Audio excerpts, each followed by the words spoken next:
bitch niggas.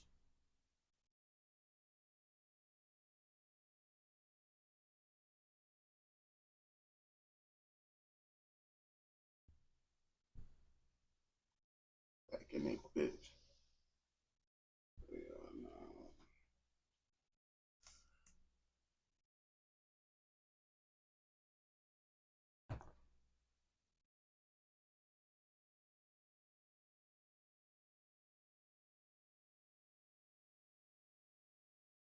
Look, they doing construction outside. Testing, testing. 323, 323.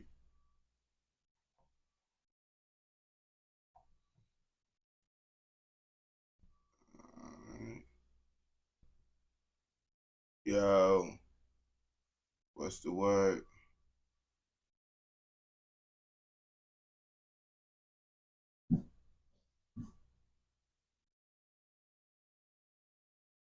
Y'all barking at?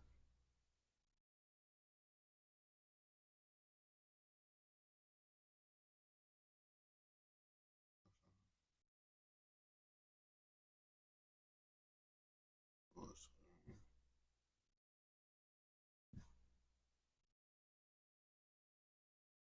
in this shit? Alright.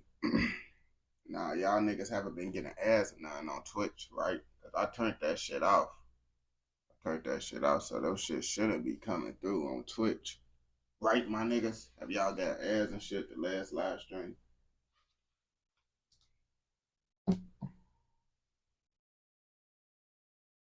What? Ah, real deal, bro. Yo. Yeah, I turned off them ass shits because I've been like, nah, if Twitch still try to throw some shit up in that bitch, just seen an ad. That you didn't just see an ad, bro. Because my shit say pre-roll on 0 minutes, and it say since ad, I got that shit. It don't even got no thing because I don't even get it on. But Twitch, they damn near trying to. That's Twitch damn near trying to get y'all just throwing some shit up on that bitch. I ain't gonna back to you. Yo, what's the word? Good morning. Cause Twitch, YouTube be doing the same shit too. Cause YouTube, they'll say, "Oh yeah, you don't get no ads," but then the ad pop up on the video, but they ain't paying you for those ads. I was like, bro, y'all sleazy motherfuckers, gang. But yeah, me, I'm not getting paid for no ads. I ain't gonna back to you. Oh yeah. Yeah, I turned them bitches off, so they shouldn't be coming through like that. If it do come through, that's Twitch. Just motherfucking trying to get greedy with it. I ain't gonna back to you.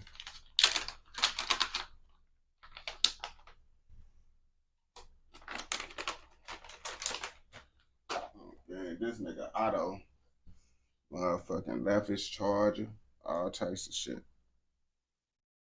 Okay. Um, damn, it's 10. It's 10 in the morning. 10 in the morning. Gotta roll up the donkey of the day.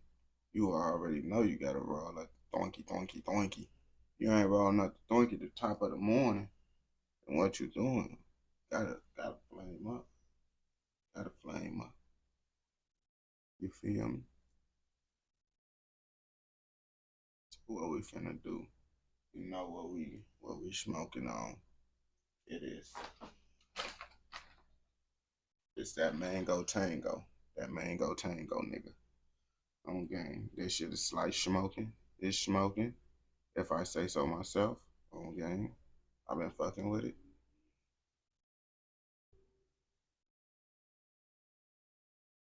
Alright, to get some stuff tomorrow. Dang, you ran out, brother.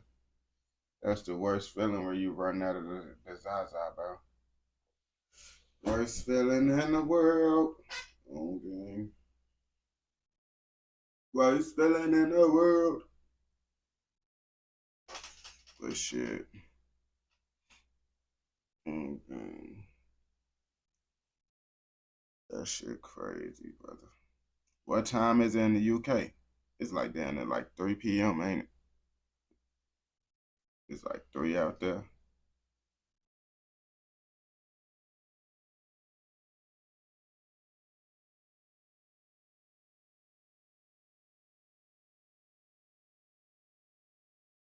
Mm, like Fonto. You see, I was close. I was close to it. This motherfucking foe. It's crazy. Motherfucking y'all down that day halfway over with. I ain't gonna back to you. That shit wild as hell.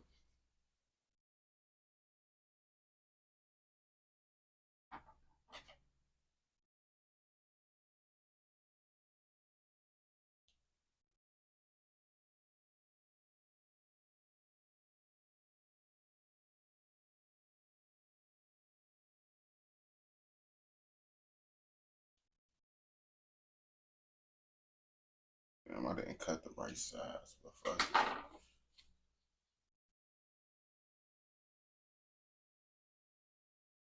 Yeah, it's like, oh god, that shit getting over with fast.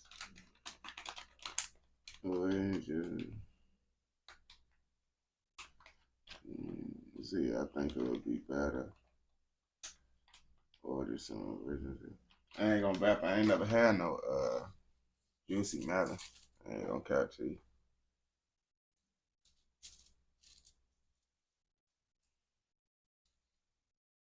Yeah, this piece little. Fuck it. You see, that's the one problem when you got a little Fonto. You'll cut it too small.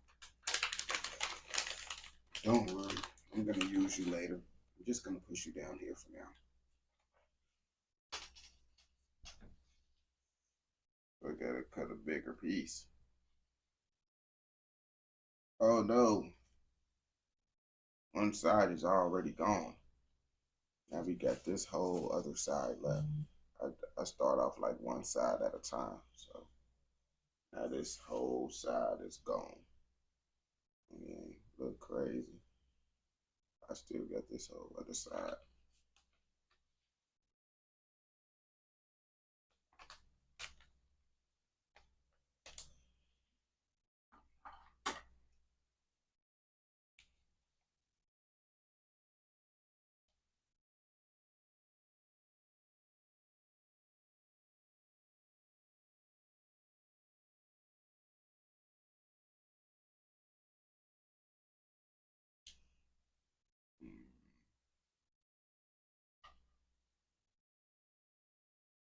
You talking about it look like I grew this.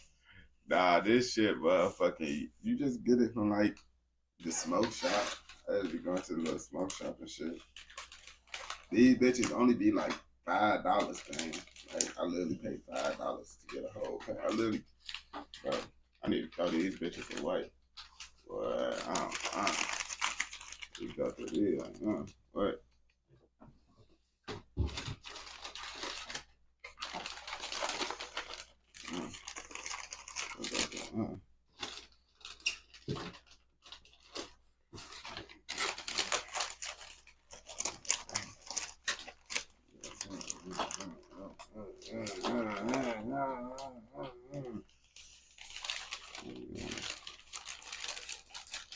You know, we smoked the Fonto leaves.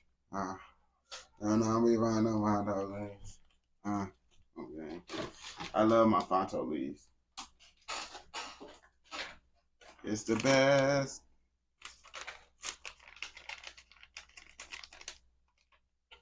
It's the best thing ever. Folks came up in here and just said GDK.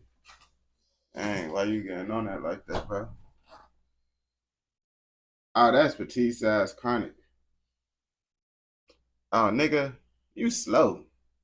That's a motherfucking fucking Fonto leaf, nigga.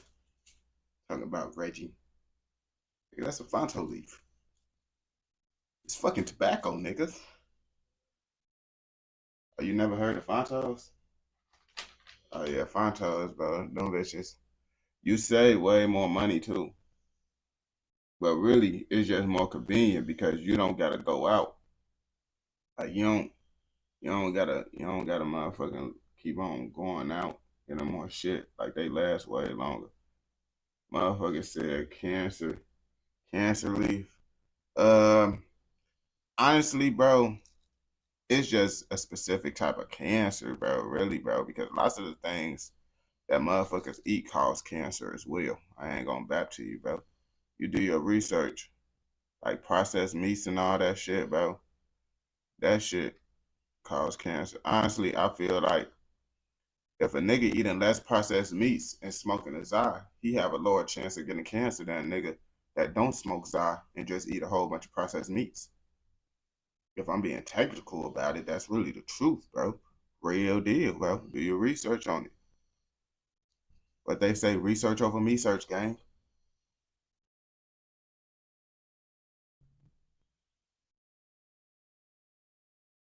I love vegan.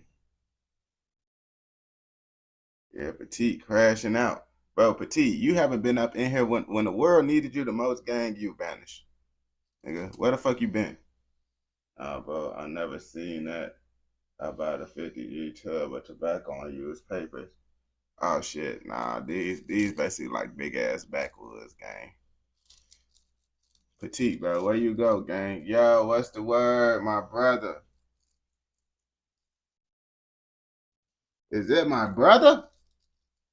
I think that's my actual brother that's in this bitch right now, bro.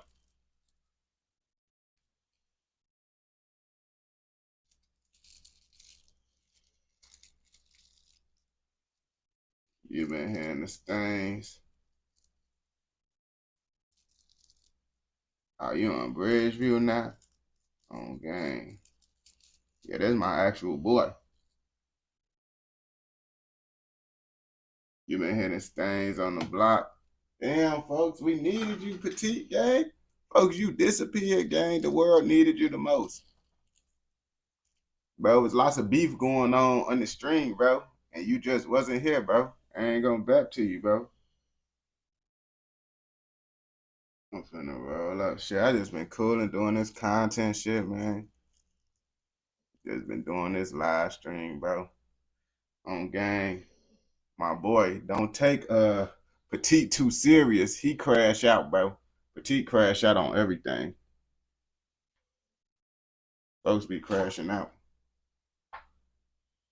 Told you, bro. I told you, bro. Folks said he what you call yourself? O block what you call yourself, bro? He said he the biggest O block savage on game. And nobody yeah, this the biggest O block savage on gang. Oh yeah, Justin from O Block. His name is Justin from O Block gang. Uh O Block J what you also call? Oh, he called himself J Rory. It's real. Called himself J Rory. Motherfucking Justin from O Block. Shit, he go by many names in these streets, bro.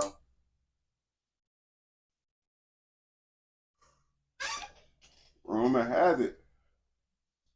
Rumor has it. He the top shooter for O Block, gang. He the top shooter. Fat.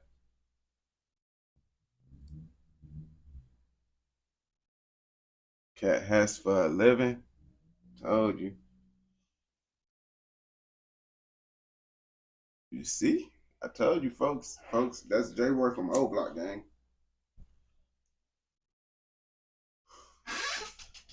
He the biggest crash out in the live stream.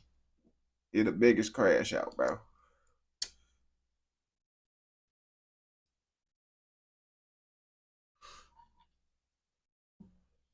He crashed out on me. He crashed out on anyone, bro. On gang. But we end up having a mutual understanding, bro. So he don't crash out on me as much now, bro. He don't crash out on me as much. He try to crash out on other people. He really try to crash out on other people now, bro. Because he crashed out on me for a good minute. But when more people start coming into the live stream, He just started crashing out on them instead of me on the game. That's the life of the O Block Savage.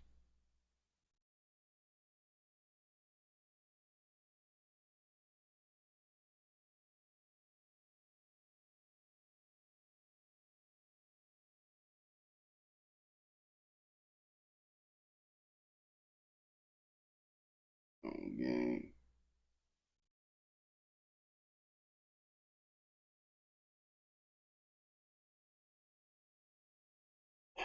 You see, Petit just be saying all types of stuff, bro. I don't know what to be going through brother head, but he said he the top savage from O Block, so shit. He been putting in work for the hood. That's all I know. He been putting in work from the hood. On game.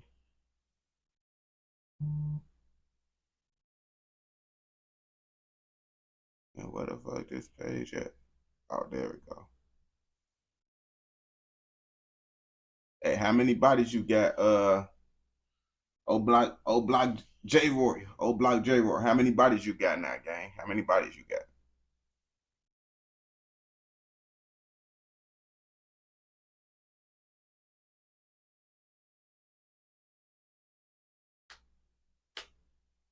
On game. Ever since Dirk got locked up, Petit had to hold it down. He had to take over the streets, gang. He shit, you know how it get for him, bro. He said he just giving out belt now. That's all he doing is just giving out belt. I ain't gonna back to you.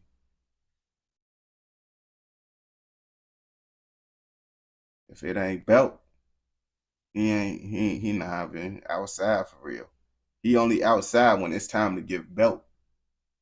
That's what I heard. He only outside when it's time to give belt on game. That's why he just be on live. He on live right now because it ain't no one he could catch lacking on game. He said the ops don't be outside this early. He like to pop out at night on game. Dang, and now you smoking on Doug, bro? Why is you doing this, gang? Why do you come in here with this type? Why you gotta smoke on Doug, bro? Why do you gotta do this, gang?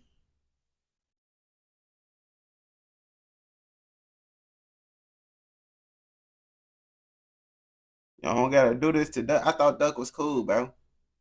I thought I thought we mess with Duck. We don't mess with Duck. We don't mess with Duck. Yeah, op gang. Dang, that's crazy, brother. I thought I thought he was cool. That shit crazy.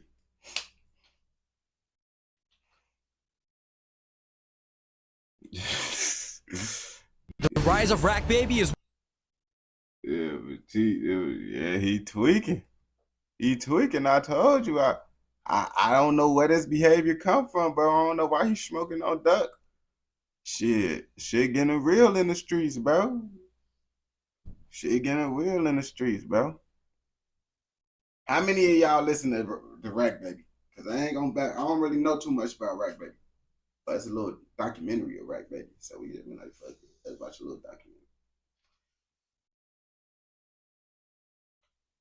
Yeah, you listen to him. You see, I don't really know too much about him, so that's why it's a little like a little. I think this like it's a short little 8 minute documentary on him. You feel me?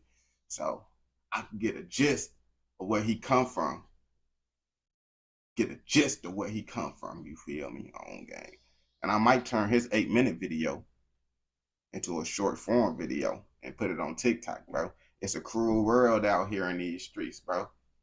It's a cruel world. Sometimes you gotta summarize a long form video to make it into a short form video, gang. Depending on the quality of this video, we might have to what they call it, recycle the video.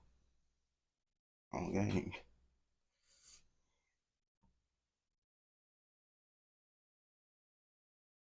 You said I'll watch anything as long as it's not the UK. Dang, you don't fuck with the UK. That's crazy. That's crazy, bro. I thought the UK where the top drillers at. I don't know anything about Rack Baby. He said he's Rack Baby, but he's from Atlanta. Well, he's not from Atlanta. He lived in Atlanta, but he moved. I don't even know. You see, this already messing up my head already, bro. Watermarks. Yeah, bro. That nigga Lil Duval took my video and motherfucking just didn't mention me or nothing. Lil Duval, the comedian nigga. I got beef with that nigga now. I got beef with Lil Duval, bro. If I ever see him, I will be like, nigga, we got a problem. He don't probably remember me. He just like, oh yeah, I just reposted this nigga video. Okay, nigga. I ain't forget you reposted my video, nigga. And what makes it worse, he got more views than me. So that's why we really getting on Lil Duval ass. Not that you reposted my shit without sharing it. You stole my shit without mentioning me, and you got more views than me on my shit. Nah, we can't fuck with that. I can't get jiggy with him no more. Fuck Lil Duval till he mentioned me on my post. Okay. That nigga stealing.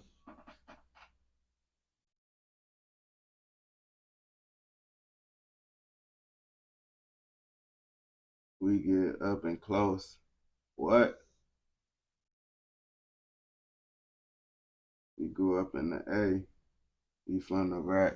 Alright.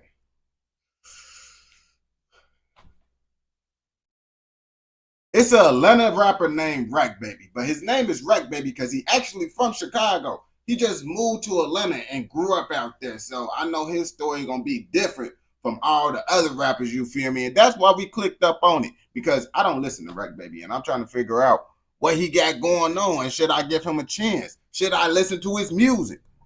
The rise of Rack Baby is one of the most insane stories that we have covered on this channel. From getting in multiple fistfights to being involved in a shootout to save his life after getting shot in the leg, Rack Baby has made himself the top op from Chicago all the way down to Atlanta. After losing his friends to this gang war, Rack would continue to confront anyone who questions his street credibility and is willing to kill over his fallen members. That broke ass niggas out here box these bullets, man. You better box these bullets. Atlanta police arrested 2 teens on Election Day and charged them with murder. Oh, there's no sure that they got too many blinks. I guarantee that's it's coming up down.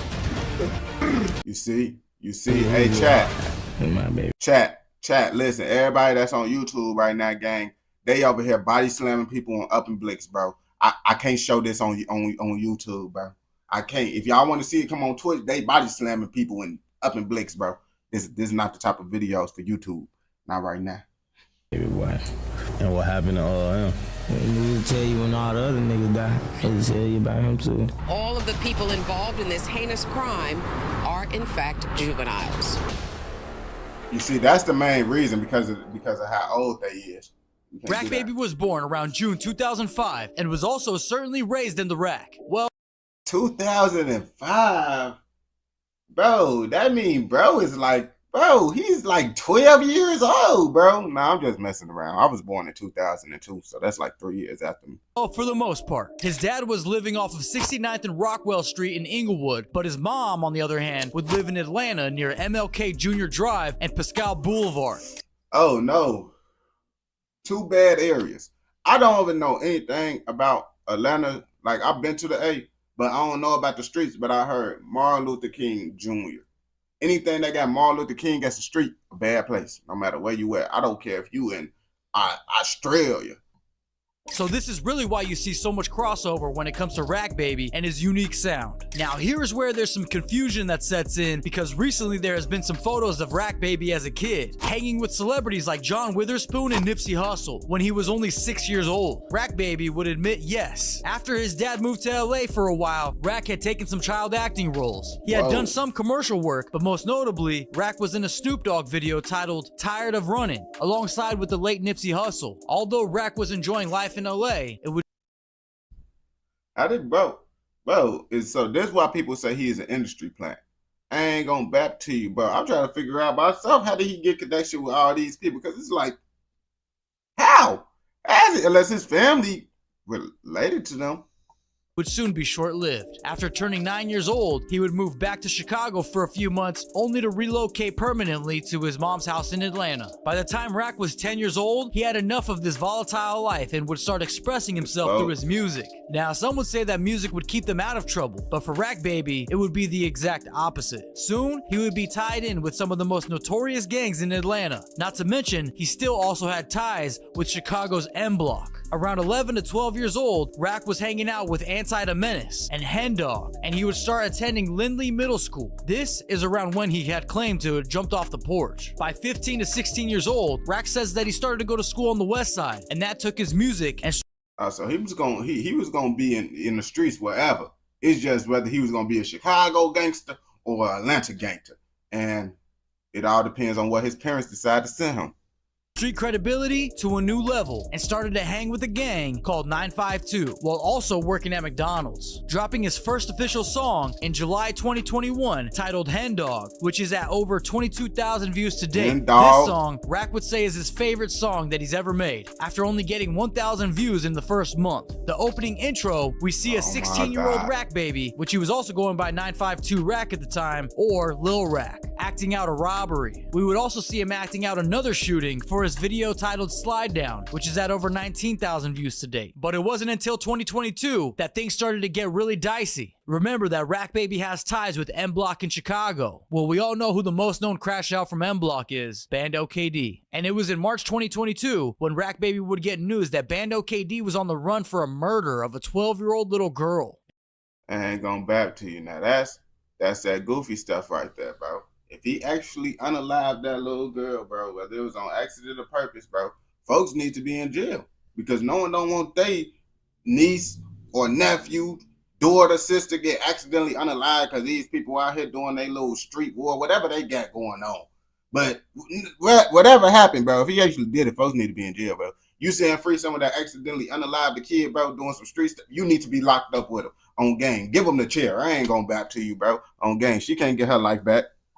It would turn out that he was shooting at the ops with a switch, and the little girl would be hit while in a vehicle nearby. Although he would not be caught and would be out dropping music and doing interviews, and more than likely catching more bodies. Rack Baby would continue to drop more music, but this time with his longtime friend Anti-Menace. In 2022, Rack Baby dropped 3 visuals amounting in over 700,000 views total. One titled Gun Sounds that did over 400,000 views alone. Then in December 2022, Rack would get some more devastating news. One of his young homies, Lil Hot, would be shot in the head by his own friend, Lil Rodney. Lil Rodney and 6 others would be arrested for the murder.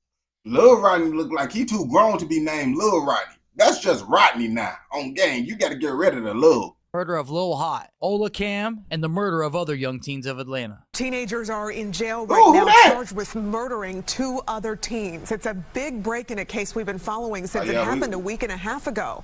Atlanta police say the shooting near Atlantic Station was gang-related. Atlanta police arrested 2 teens on Election Day and charged them with murder in the shooting that occurred on 17th Street, just feet away from the popular Atlantic Station. It's where 12-year-old Zion Charles and 15-year-old Cameron Jackson were murdered. Police say both suspects have opened up. Now we've lost 4 young boys. And Atlanta police told us today that all of the people involved in this heinous crime are in fact juveniles. Rack would later pay tribute in his song titled I Miss Lil Hot. After this, Rack Baby would start to put his all into his music and started dropping songs that would put him on the map in a major way. In 2023, Rack Baby would put out a modest 18 visuals with 3 projects. Not to mention, the views on his music videos amounted to over 12 million views in total, with fan favorites like Soldier Love, where I believe at the beginning of this video, Rack is on FaceTime with Will from Taylor Gang. Let me know in the comments if I'm right about that. And don't forget to like and subscribe. But we can't forget about mentioning Automatic, which would put Rack Baby on the radar and even get the famous Honcho to jump on a remix. It was at this moment that Rack would put out his debut project titled Maniac Babe, following along with El Peligro and Bloody Holiday. Rack Baby was the hottest name in the street at this point, and it was undeniable. Labels fighting hand. I think I only heard one song by Rack Baby, and I can't even remember that name of the song. It wasn't bad though. Over fist, which eventually later he would choose to sign with Alamo Records. Although 2023 was Rack Baby's biggest year yet, there would also begin to be plenty of controversy surrounding him at this time, when his op, Lil Throde, would post an alleged photo of Rack in a jail cell with his head in the toilet. There would also be claims that he was a rat, in which Rack would then take to IG Live to address these claims. So there's no video or no proof of a nigga doing none of that. Why do y'all gotta cover up everything? Yeah, that's me just showing. it seemed like every rapper damn near gets snitch allegations. Once you get big and you a rapper, oh yeah, they gonna throw them snitch allegations. Even if you ain't snitch, they probably gonna throw some snitch allegations. But in 2024, Rack was back in the studio again, doing what he loves, dropping about 21 more visuals, amounting in over 35 million views. Rack Baby at this point is a music machine. In 2024, his most viewed videos are Dead Bodies and More Maggots, which is at over 4.8 million views, and My Bitch, which is at over 5.2 million views. Not to mention 3 more projects, titled Obtruse, which he would later drop the deluxe for, and the famous Spill Season, which would be released under Alamo Records. Rack Baby was on top of the world at this point, but he still would not allow that to stop him from putting you in your place. Well, I mean, that is until Rack would find himself in a shootout in the middle of a liquor store, and after getting shot in the leg, he would open fire to make his getaway, and it was all caught on camera. At this point, Rack Baby has been so viral that he's getting support from the biggest rappers in the game, like he out there having blickouts for sure. Folks, real deal having blickouts. I seen it. Scrooly G and the one and only Lil Baby. We would also see Rack post a photo on M Block where he grew up and would frequently visit his friends DIY and Bando KD. At this time, in September 2024, Bando KD would be arrested and charged for the murder of that 12-year-old little girl back in 2022. Rack Baby and DIY would both react on their Instagram stories. Now, this year in 2025, Rack Baby has continued to drop heat, while so far he has dropped about 8 visuals, which my favorites are Belt Boys, which is at 3.4 million views, and 34 Blicks in Miami, which that's the song that I heard by him, Belt Boys. Is at over 1.2 million views to date. Also, Rack dropped this project, More Spill, back in March. So I mean, overall, Rack Baby has not only worked his ass off to get to where he is today, he has also fought tooth and nail to defend his spot. Although he was involved in jail, shootouts, and gang violence, Rack has continued to put out incredible music at an insane rate. And in my opinion, he might have some industry friends, but nowhere near an industry plant himself. Rack Baby is as authentic as they come, and has also I guess he's not an industry plant. He just works super hard and he know lots of famous people. I mean, I ain't gonna back to you. Just because you was around famous people don't mean you will be famous. Because think about it, bro. DDG, brother, he been around DDG for his whole life. And he just now really started to get like buzz and own for real. So it's like, you could be around people that got emotion and stuff and not even go up for real. You got to work hard and still get it up. You feel me? But we don't condone nothing in this educational, informational documentary. If you watch this all the way through, I know you're messing with another educational, informational documentary. And don't forget to like, comment, subscribe, turn on post notifications, and follow the Twitch, osoavarice. Link is in the description so you never miss out on any live streams like this.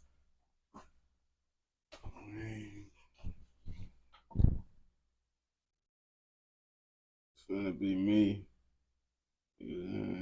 Hey, bro, that passport shit, bro. I ain't gonna back. Let me do this video on fuck it, Scrolly G2.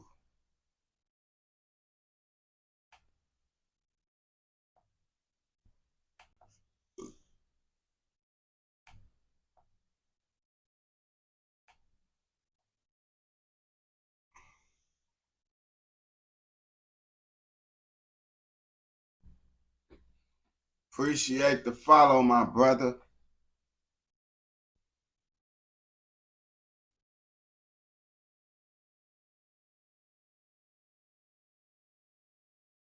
Scrooly G is the only Gary rapper that people know about, but do people really know about him? Y'all just know that he be crashing out, but it's a reason behind why he crashing out, and that's what y'all don't know about today. We finna find out. Scrooly G's rise to fame is one of the most compelling stories that we have covered on this channel. From catching his ops lacking at the gas station to starting beefs with half of Chicago, Scrooly G is an extremely talented rapper with an alleged 6 bodies under his belt. While he has half of Chicago... Bro, 6 bodies? What? Where's we getting this information from? Like, these pages just be adding bodies onto every rapper now, bro. Any rapper that's talking about catching hats, now they got 5+ bodies?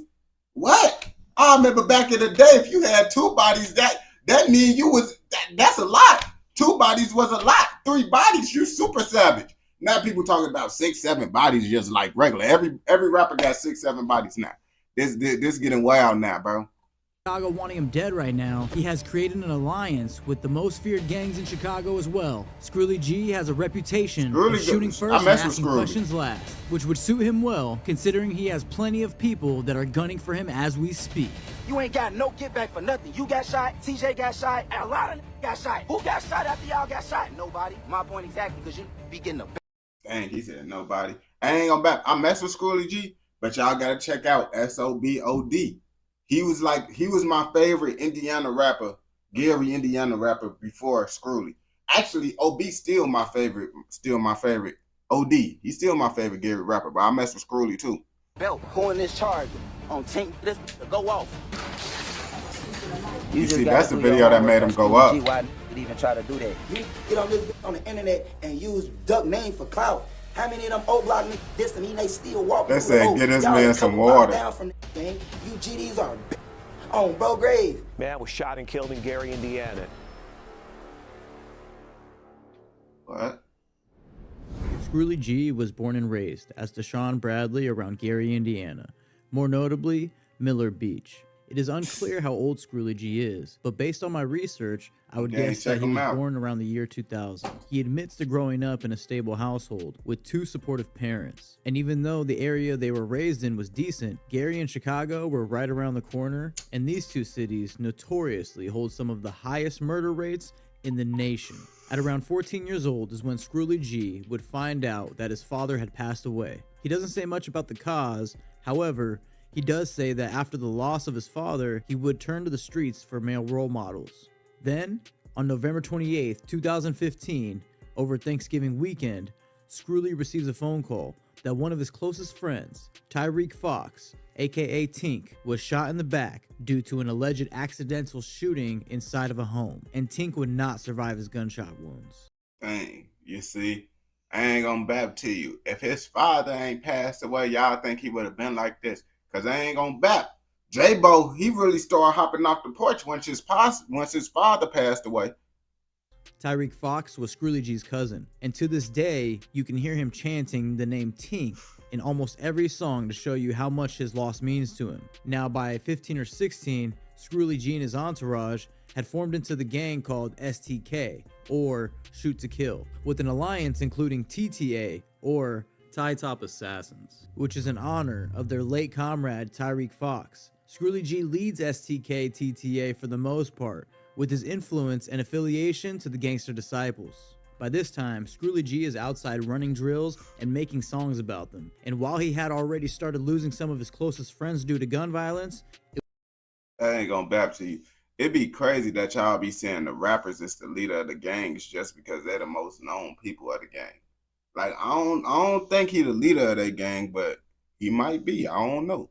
It was also around this time that Scrooly met A. Mario Film Visuals, and together they would create history. Mind you, at this time he wasn't going by Scrooly G, but his name was actually MB Screw. A. Mario Films and MB Screw instantly made a connection, and in 2018 they put out 8 music videos in 6 months, which paved the way for the talented artist that we love today. However, at some point, he felt like MB Screw just wasn't doing it and he needed something a little bit more grimy. After a lot of thought, he came up with the name Scrooly G and has run with it ever since. While 2018 was filled with studio time and shooting music videos, it had seemed by 2019 that had slowed down with I ain't gonna lie, MB Screw. Yeah, that just sounds like an old name. He had to change it up to Scrooly G, bro. Scrooly dropping only 3 music videos that year. And you know that if he isn't in the studio recording, Scrooly G is back on the block, walking down on his ops daily. By 2020... Bro, how you know he just ain't chilling playing the game, bro? You just assuming that he just out here just sliding on the ops. Bro, people is not sliding on the ops every day, bro. Like, don't think people is just out here just, oh yeah, every day they going to slide on the ops. No, bro. He probably going out to eat or something. The name Scrooly G would be ringing bells through the city, and everyone was hearing about this new drill artist. However, it was the range that his sound carried, in my opinion, that would set him apart from the other drill rappers. However, with this newfound buzz, of course would come some hate, and in September 2020, Scrooly G's big homie Kev would be gunned down by his ops outside of a nightclub. Man was shot and killed in Gary, Indiana, and responding police ended up shooting the suspected gunman. It happened early this morning outside a nightclub near 7th Avenue and Broadway. Police say when they arrived, officers saw a man, a suspected gunman, we should say, firing at a 28-year-old man who was already on the ground.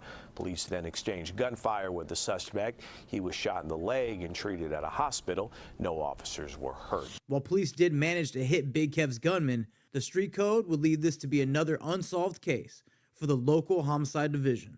Scrooly G had wasted no time. As soon as he got the location for the ones responsible for the death of Big Kev, he called up his closest friend Boog, and the two of them were off to get revenge for their fallen member. However, things don't go necessarily as planned. While Scrooly and Boog did hit their intended target, it was when the bullets stopped that Scrooly G had finally realized that Boog was hit in the chest, and unfortunately wouldn't. Dang, bro. I ain't gonna bap to you, bro. Lots of rappers, they be losing homies while sliding on the ice, bro. And they just don't be talking about it for real. That's why I be like, man, sometimes y'all just need to just stop sliding, bro. Sometimes sliding make it worse. Make it out. After the death of Big Kev and Boog, Scrooly G was in a really dark place. And while he valued his friendship with A. Mario Films, he knew that it was time to really take this music thing seriously. As a result, he drops a record for his fallen friends on his new YouTube channel titled Real Spill. And in this track, Scrooly G really lets us see his vulnerable side and changes his sound while you can hear the pain through his music.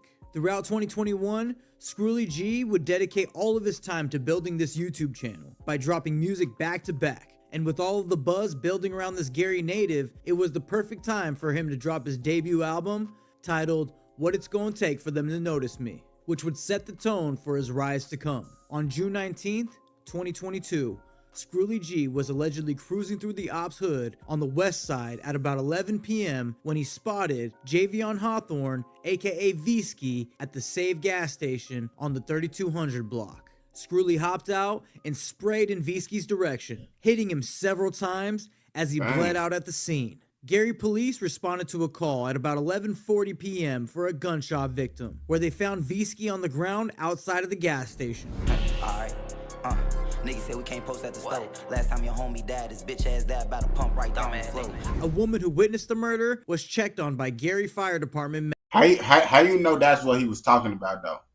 Like if he ain't get locked up for it, how you know that situation is what he was talking about, gang? You can't just, that was just a very vague lyric. Like, oh yeah, caught someone at the gas station, left him at the pump. Medics after her vehicle was hit in the crossfire. Detective Sergeant William Poe of the Metro Homicide Unit is spearheading this unsolved murder, which remains closed to this day. It is also notable to mention that only 2 days after the V-Ski killing, Ops on the West Side would take out STK member Jeremiah Williams, aka J-Main. Dang, they got him in Maryville? I ain't gonna bap to you, bro. I used to talk to a female that lived in Maryville. To then establish their get back by forming a new gang called VMF, or V-Ski Mafia Family, which would become Scrooly G and STK's top op. Only 4 days after the death of V-Ski would Scrooly G drop his song Bailout, where he describes the pain that he has gone through losing the ones that he loved, while also provoking his ops on the west side for the bodies that have been dropped as a result. And that if they were to get arrested for the shooting, they would simply bail out and do it again. Now, as sinister as this mentality may seem, before you judge, remind yourself that these individuals are raised in a fight or flight environment, where simply going to the gas station could mean you will never make it back home. Combine this with recreational drug use, and you have a recipe for eternal chaos. And the only positive byproduct is the music that we all share a passion for. While dropping 4 albums in the course of about 12 months, it seems there is no artistic inspiration these days like catching your ops lacking. I mean, you tell me in the comments which artists are dropping 4 albums in a year. It's rare. Now at this point, Scrooly G is becoming a local celebrity and really comes off to the public as an untouchable drill rapper that is known to have bodies on record. And with his ops on the west side plotting on his every move, Scrooly G is forced to move in a militant fashion, and soon that would be tested. In November 2023, Scrooly G was shooting a music video for a single titled Fuck the Ops at a local Airbnb home. Scrully admits that day he was relaxed and having a good time, and even meeting some new faces, which seems like it could have been the catalyst for what's to come. Midway on gang, bro. I don't like going to parties and all that because you never know who the next individual know. And you feel me? They might accidentally backdoor you. You got people inside the video or whatever, right? They recording the party. Someone that you into it with end up seeing that video. Oh yeah, ask them where they at. Hey, oh yeah, I'm at this little party. Woo woo woo over here. Hey, oh yeah, I bet. They don't ever tell them that they into it with the people at the party, and that's how you accidentally just backdoor someone without you even knowing. Way through his performance, shots go off. This is what blew him up right here.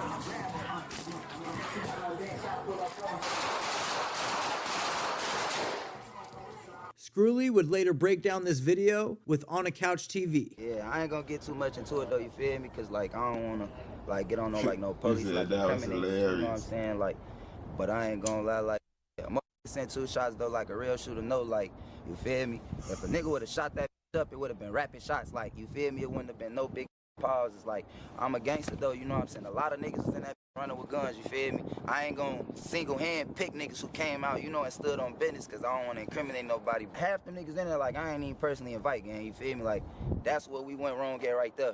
Me and my people did what we was supposed to do on and off camera. Like I said, a lot of them niggas that's laying on the floor though, and a lot of niggas that just first instantly took off, them wasn't even my rounds, and they not even no killers, gang. Like, a lot of niggas that was there, I didn't even. Bro, these niggas posted up at the park like they a part of a militant group, bro. The kids came to play at the park, no more game. Real deal, bro. That's why the kids don't be outside no more, bro. Everybody be like, yeah, the kids don't be outside to play like they used to. Because people standing at the park with Dracos and stuff now every day, patrolling the park. That's why, bro. I ain't go back to you. Everybody want to put the job application inside my comments.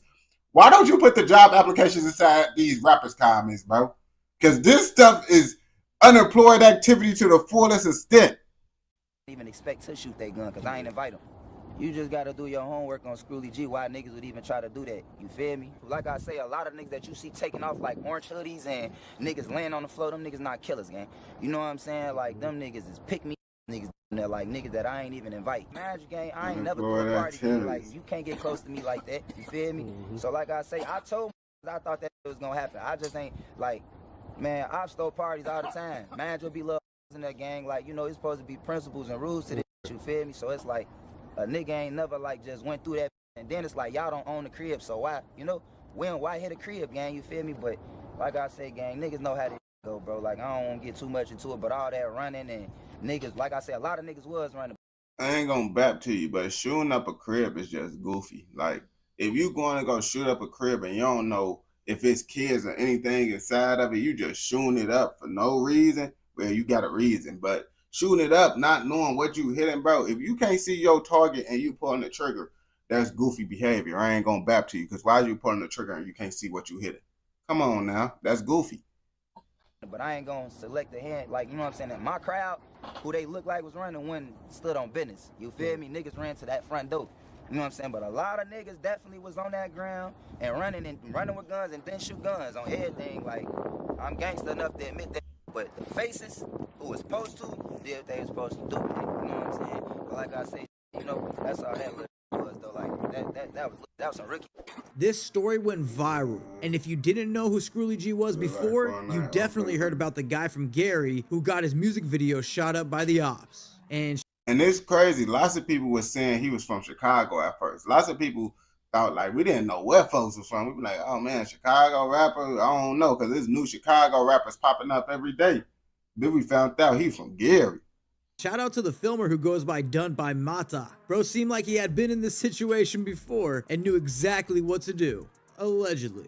Finally, the much anticipated video for Fuck the Ops drops, and to this day is over 9.5 million views. Next thing you know, Scrully G is in the ops hood, dissing 2100 block and listing the ops that were shot in the past. Scrully G would then pull up to their hood and continue provoking them while grabbing a pack of backwoods while on live. He would more specifically clown on his ops Mousy and TJ, saying they got hired to kill his homie Tamo for $200 and failed. Man, Dan, on 10th grade, come to Gary right now. Y'all know we can get outside. Scary like Gary. Scary Gary. Cause ain't no nigga from 21st doing shit. Fuck you talking about y'all down on every op.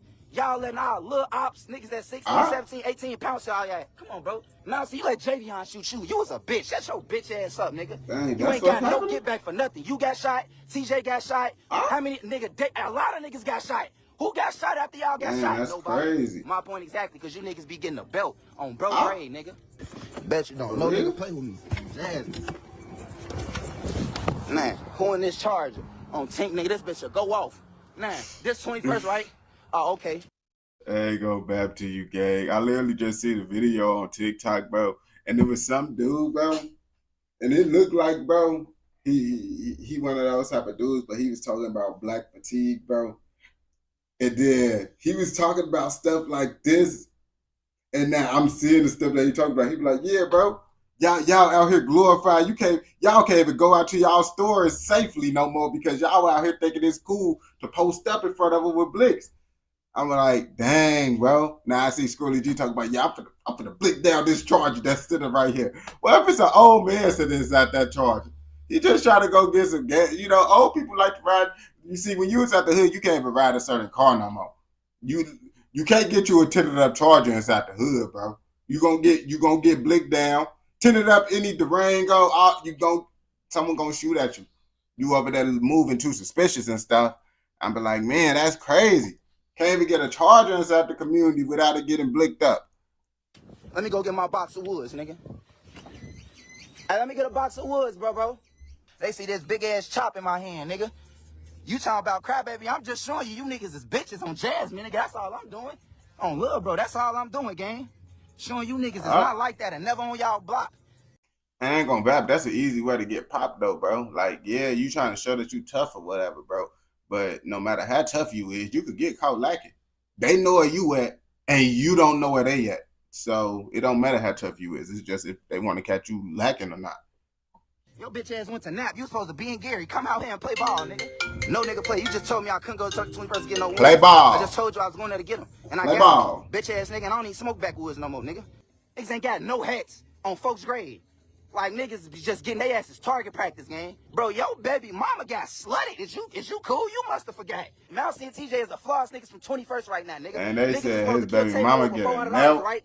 How do I know certain shit? It didn't take long before Screwly would get word that his ops were joining forces, and based off this post, he seems to be unbothered. This could also be because of the rumors that STK and the Bloodhounds in Chicago were combining an alliance, which everybody knows that the Bloodhounds in Chicago are home to the notoriously known Lil Jeff. Lil Jeff and his right-hand man Q50 are known to have over 10 bodies, while rumor has it, Screwly is not far behind with about 6 bodies, allegedly. Unfortunately, on June 21st, 2024, Bloodhound Lil Jeff would be viciously gunned down while on a drill gone wrong. RIP Lil Jeff. Around this time, Screwly would sign a deal with Grade A Productions under Interscope Records. Now you'd think you'd be happy to finally be part of a major label, but it seems like there were some issues early on, with Screwly G saying, bum ass label, couldn't even post me but want to control shit. I'm a real rap savage. I'll say fuck rap and go back to the block and clap a motherfucker's ears together for that money. I wasn't a yes man to motherfucker. Oh, so you ain't gonna be able to have no money if you in jail, brother. On game talking about you'll go back to it and just crash out. You ain't gonna be able to enjoy that money if you out here catching hats for money. Who was hood rich, I don't know what make them think I'm finna be one to them. I can't be bought. I stand for something. Ain't no falling for just anything.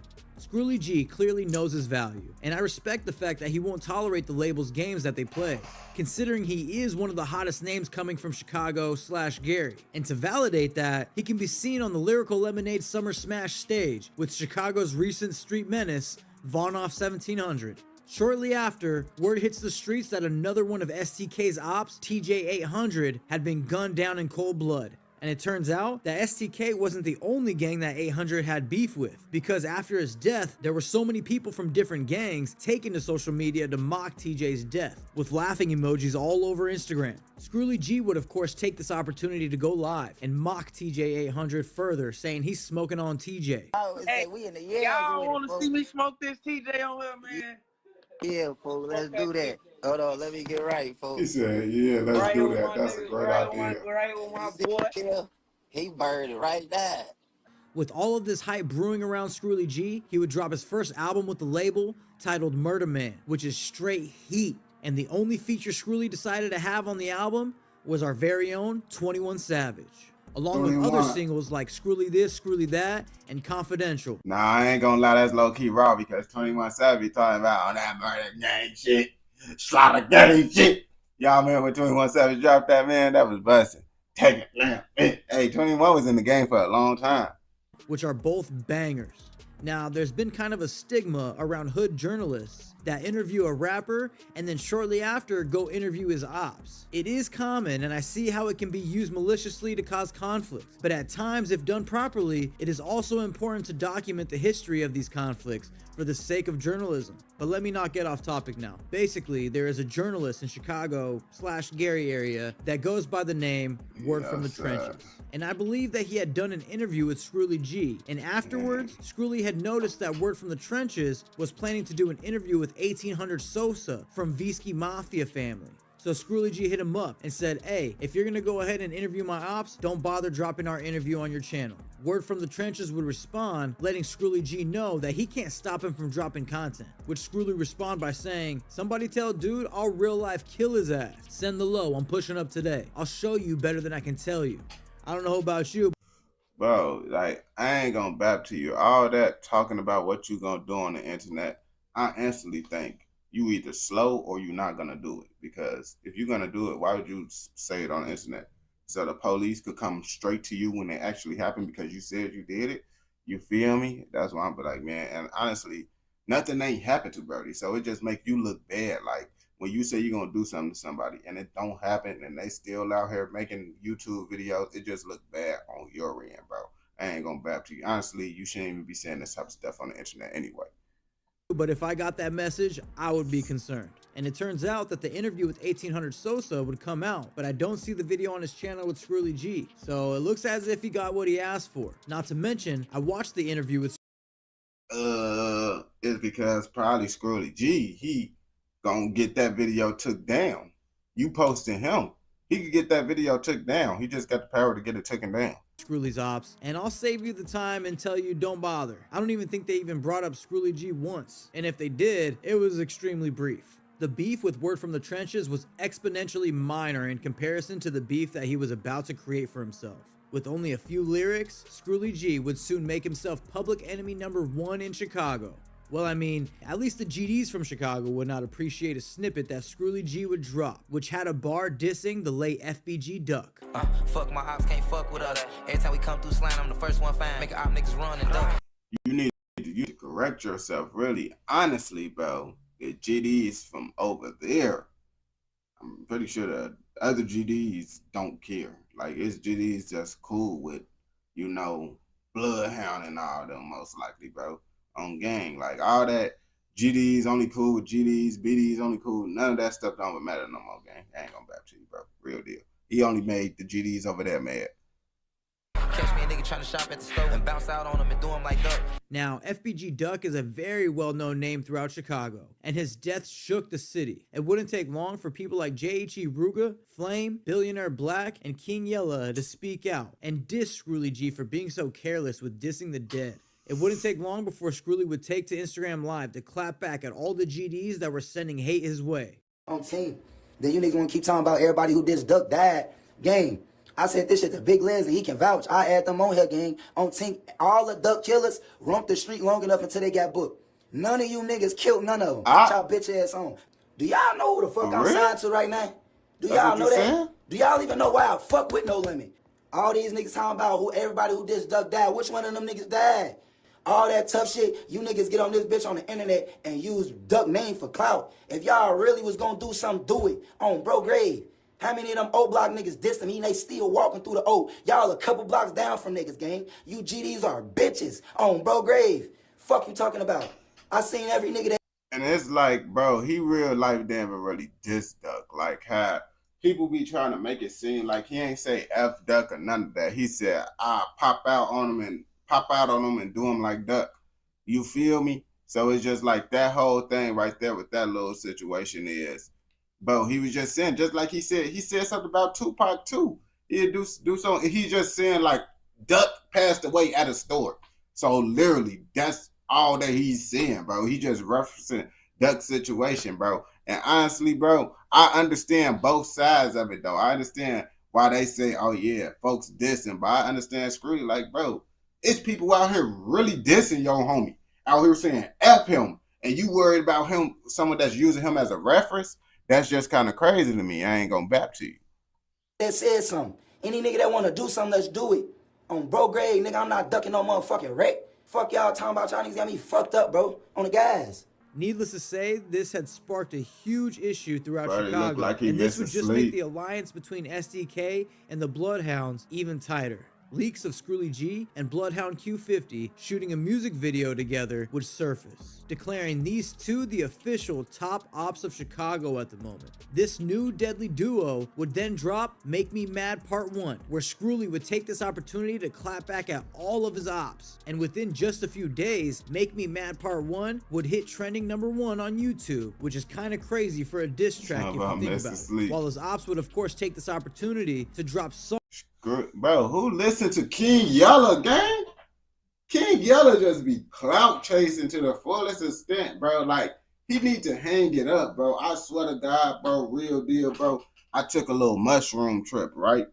And me and Otto was so fried off the mushrooms, we laughed at this music video, this specific music video, for like a good hour. Rewatched it and read the comments, bro. King Yella, bro, is bogus. You need to hang it up. No one don't take him serious at all, gang. I don't even think his own hood take him serious. Songs dissing Screwly G. I mean, even his ops that have never rapped a day in their life are coming out of the woodwork to make songs for the first time in history just to get a piece of this Screwly G clout wave. All my ops keep clicking up, they think I'm mad, the motive better. Fuck Lil Jeff, gotta do better. 19 tabs, y'all just let them. Talk about VHSDK, y'all sucking dick, and y'all just met up. Top that bundle, I won't let up. Switch keep talking, that bitch won't shut up. To this day, Screwly is outside provoking his ops, ready to gun them down in the name of the ones that aren't with us any longer. He would make a post reminiscing on Boog, saying, look what all this pain done. Boog, made 4 years without you, twin. Feel like a lifetime though. I love you, little bro. Still flexing, still stepping on Tink, baby bro. We all gonna cry around here, I promise. Hell or jail behind your name. You know I never cared, fool. Man, that's deep. And it's clear that as much as Screwly meat riding, bro. You just be right. Man, that's deep. Bro, if you don't get it out your mouth, gang. G has a big heart. He also is capable of some dark actions. But we will let you be the judge. Is Screwly G the cold-blooded killer he portrays in his raps? One thing's for sure, and it's that Screwly is one. I ain't gonna bap to you, bro. I mean, I don't know Screwly. I mean, I don't think obviously he gotta be doing something in the streets, bro. I'm not the type of person that really just it's hard for me to just believe people, bro. Like, real deal, bro. Like, I'm one of the most skeptical person ever on everything, bro. Like, real deal.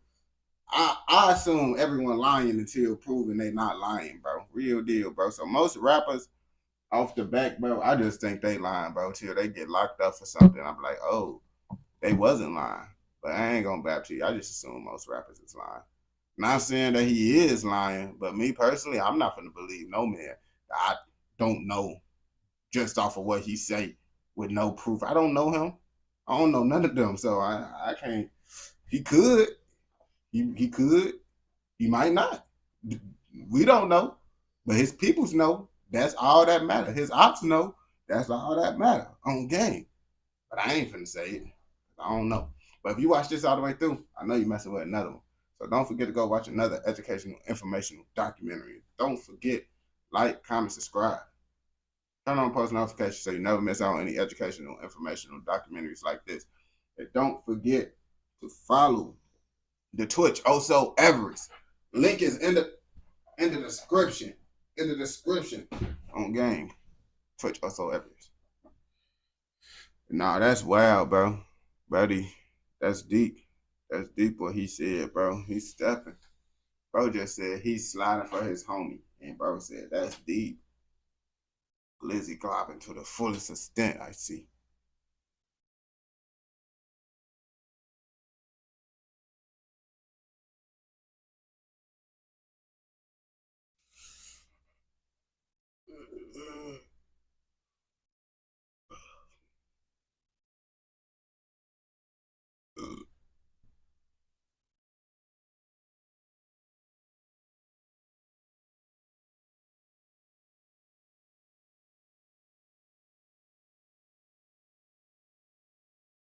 be high off some price codeine always.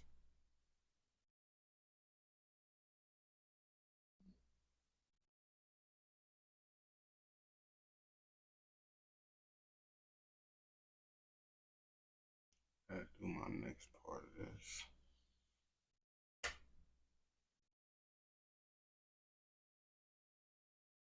United Kingdom always out there tweaking. I didn't know y'all was tweaking as much as y'all. Fuck. The UK be tweaking out there. Now they be tweaking more than the world actually think they be tweaking. That's why I be surprised when I be watching these videos, bro. Look at what they doing, bro. Just look. You're gonna be like, bro, they really doing this in the UK? Yeah, they doing this in the UK.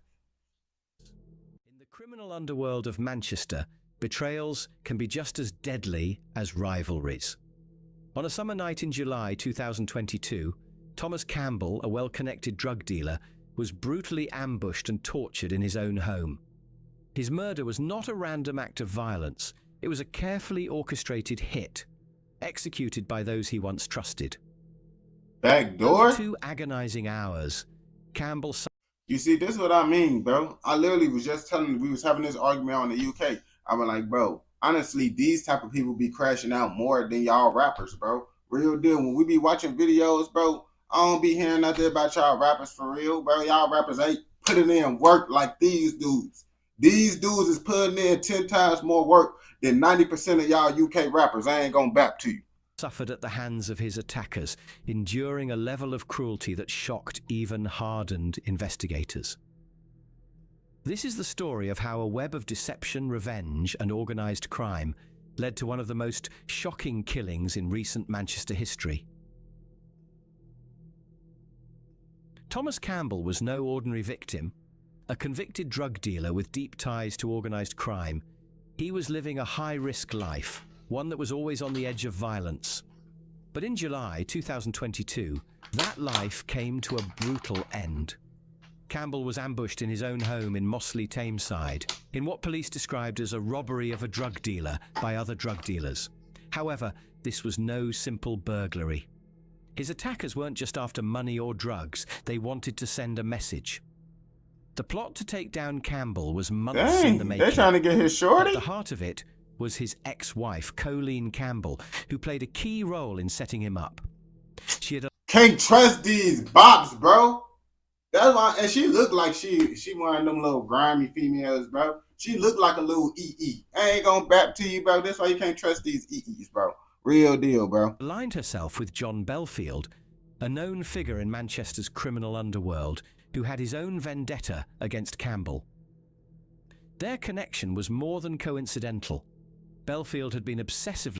And then females don't be understanding, bro. These females be so fried in the brain. They be thinking these dudes be messing with them because they want to mess with them. Sometimes them dudes be messing with you because of who you used to mess with. Real deal, they messing with you because your ex-boyfriend. That'd be crazy right there. I ain't gonna back to you. Tracking Campbell after he had begun dating Belfield's ex-girlfriend. Seeking revenge, he worked with Colleen to gather intelligence on Campbell's daily routine, phone activity, and most importantly, his whereabouts. But Belfield and his associates didn't leave anything to chance. A GPS tracking device was planted on Campbell's van, allowing them to follow his every move with precision. They had already attempted the attack once before, but called it off when Campbell unexpectedly took his dog for a walk instead of entering his house. This time, there was no such delay. Dang, just because he walked John his Belfield dog. was no ordinary figure in Manchester's criminal underworld. At just 28 years old, he had established himself as a violent and ruthless player in the drug trade, someone whose reputation alone was enough to instill fear. But for Belfield, Thomas Campbell wasn't just another business rival. This wasn't about territory or money. This was personal. Campbell had started a relationship with Belfield's ex-girlfriend, and in his eyes, that was an unforgivable betrayal. Belfield wasn't interested in a petty confrontation. He wanted complete destruction. But to ensure Campbell's downfall, he needed someone on the inside, someone with unrestricted access to his target's life. That's where Colleen Campbell, Thomas's ex-wife, became a crucial part of the plot. Over several weeks, she fed Belfield a steady stream of intelligence. Where Thomas lived, when he was home, what car he drove, and even the precise details of his daily routine. She made sure that when the time came, there would be no mistakes. But second-hand information wasn't enough. Belfield wanted real-time tracking. Yeah, A that wasn't GPS me. That was device Otto. was secretly planted on Campbell's van, allowing him and his associates to follow his every movement with pinpoint accuracy. This level of surveillance was usually seen in law enforcement operations, but in the world of organized crime, Belfield was taking no chances. He wanted Campbell completely vulnerable. As the attack drew closer, Colleen and Belfield exchanged dozens of messages, carefully coordinating their next move. She reassured him that Campbell was exactly where he needed to be, unknowingly sealing her ex-husband's fate.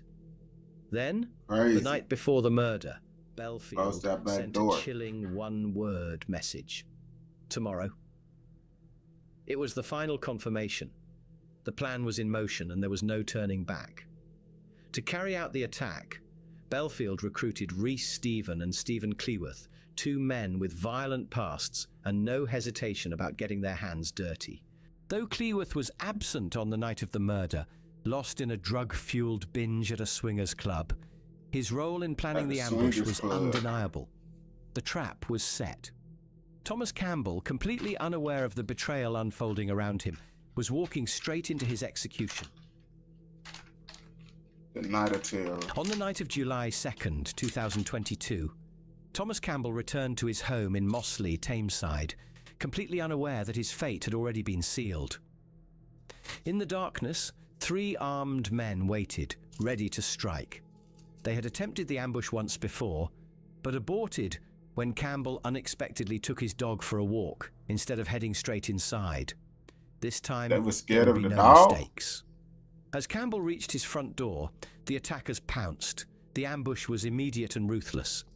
Campbell fought back with everything he had, resisting for nearly 40 seconds, throwing punches and struggling to break free. But the odds were against him. Outnumbered and overpowered, he was dragged inside. From that moment, the true nightmare began. What followed was 2 hours of relentless brutality. Campbell was tied up, beaten mercilessly and stabbed multiple times. His attackers ransacked his home, tearing through every room in search of cash, drugs, or anything of value. But this wasn't just about robbery. This was about inflicting pain. The level of violence went far beyond what was necessary to subdue him.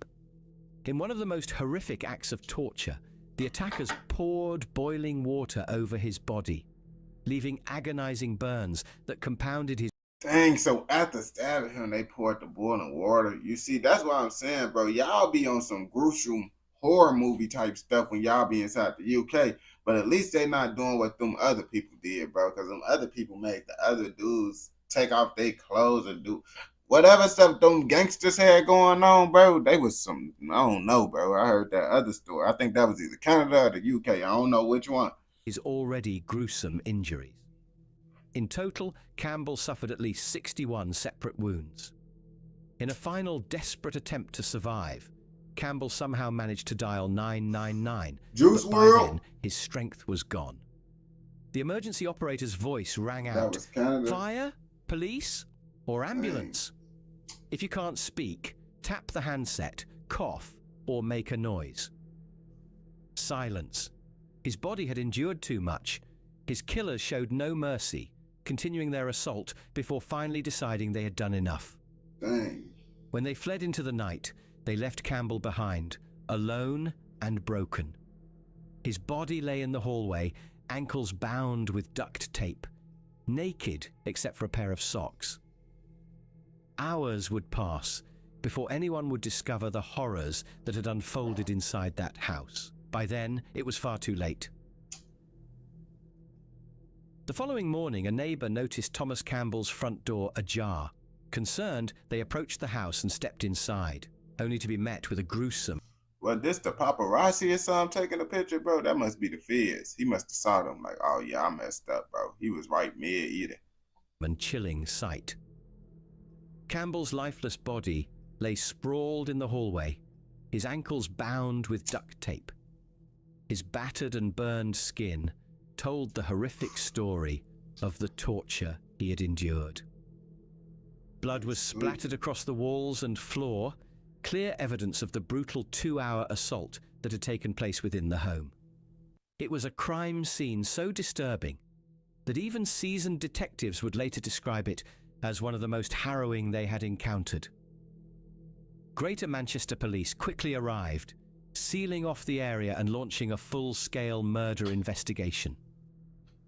Crime scene analysts meticulously examined every inch of the property, quickly realizing that this was not a random attack.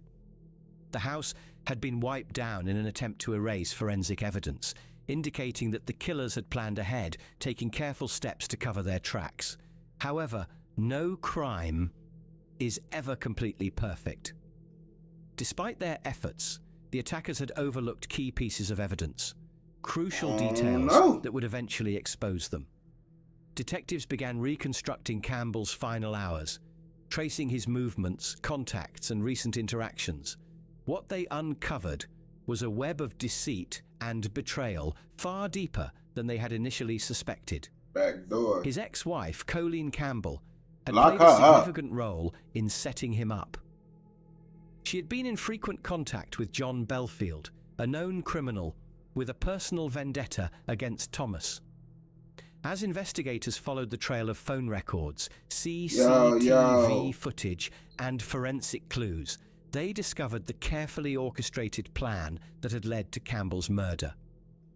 The discovery of Campbell's body marked the beginning of an intense police investigation, one that would unravel a sinister plot driven by revenge, jealousy, and greed. The men who had so meticulously planned his death had made one crucial mistake. They had left behind just enough evidence for the police to piece together the truth. And now, the hunt for justice had begun. As detectives dug into Thomas Campbell's final days, a disturbing pattern of events began to emerge. Police traced his movements leading up to the attack, uncovering a carefully orchestrated plot. CCTV footage captured a critical moment just 2 hours before the murder.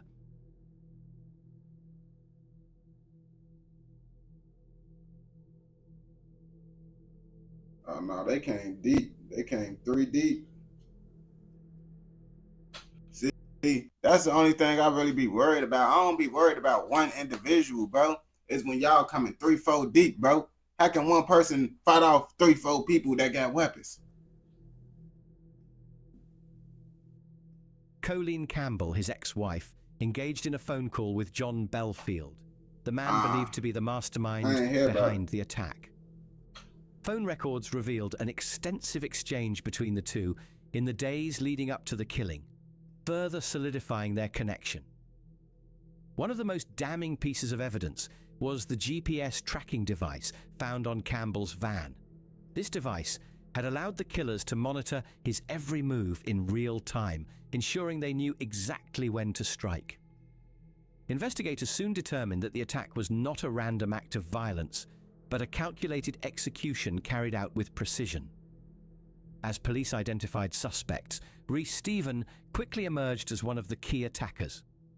His criminal history painted a clear picture. He had 18 prior convictions, including robbery and possession of an imitation firearm.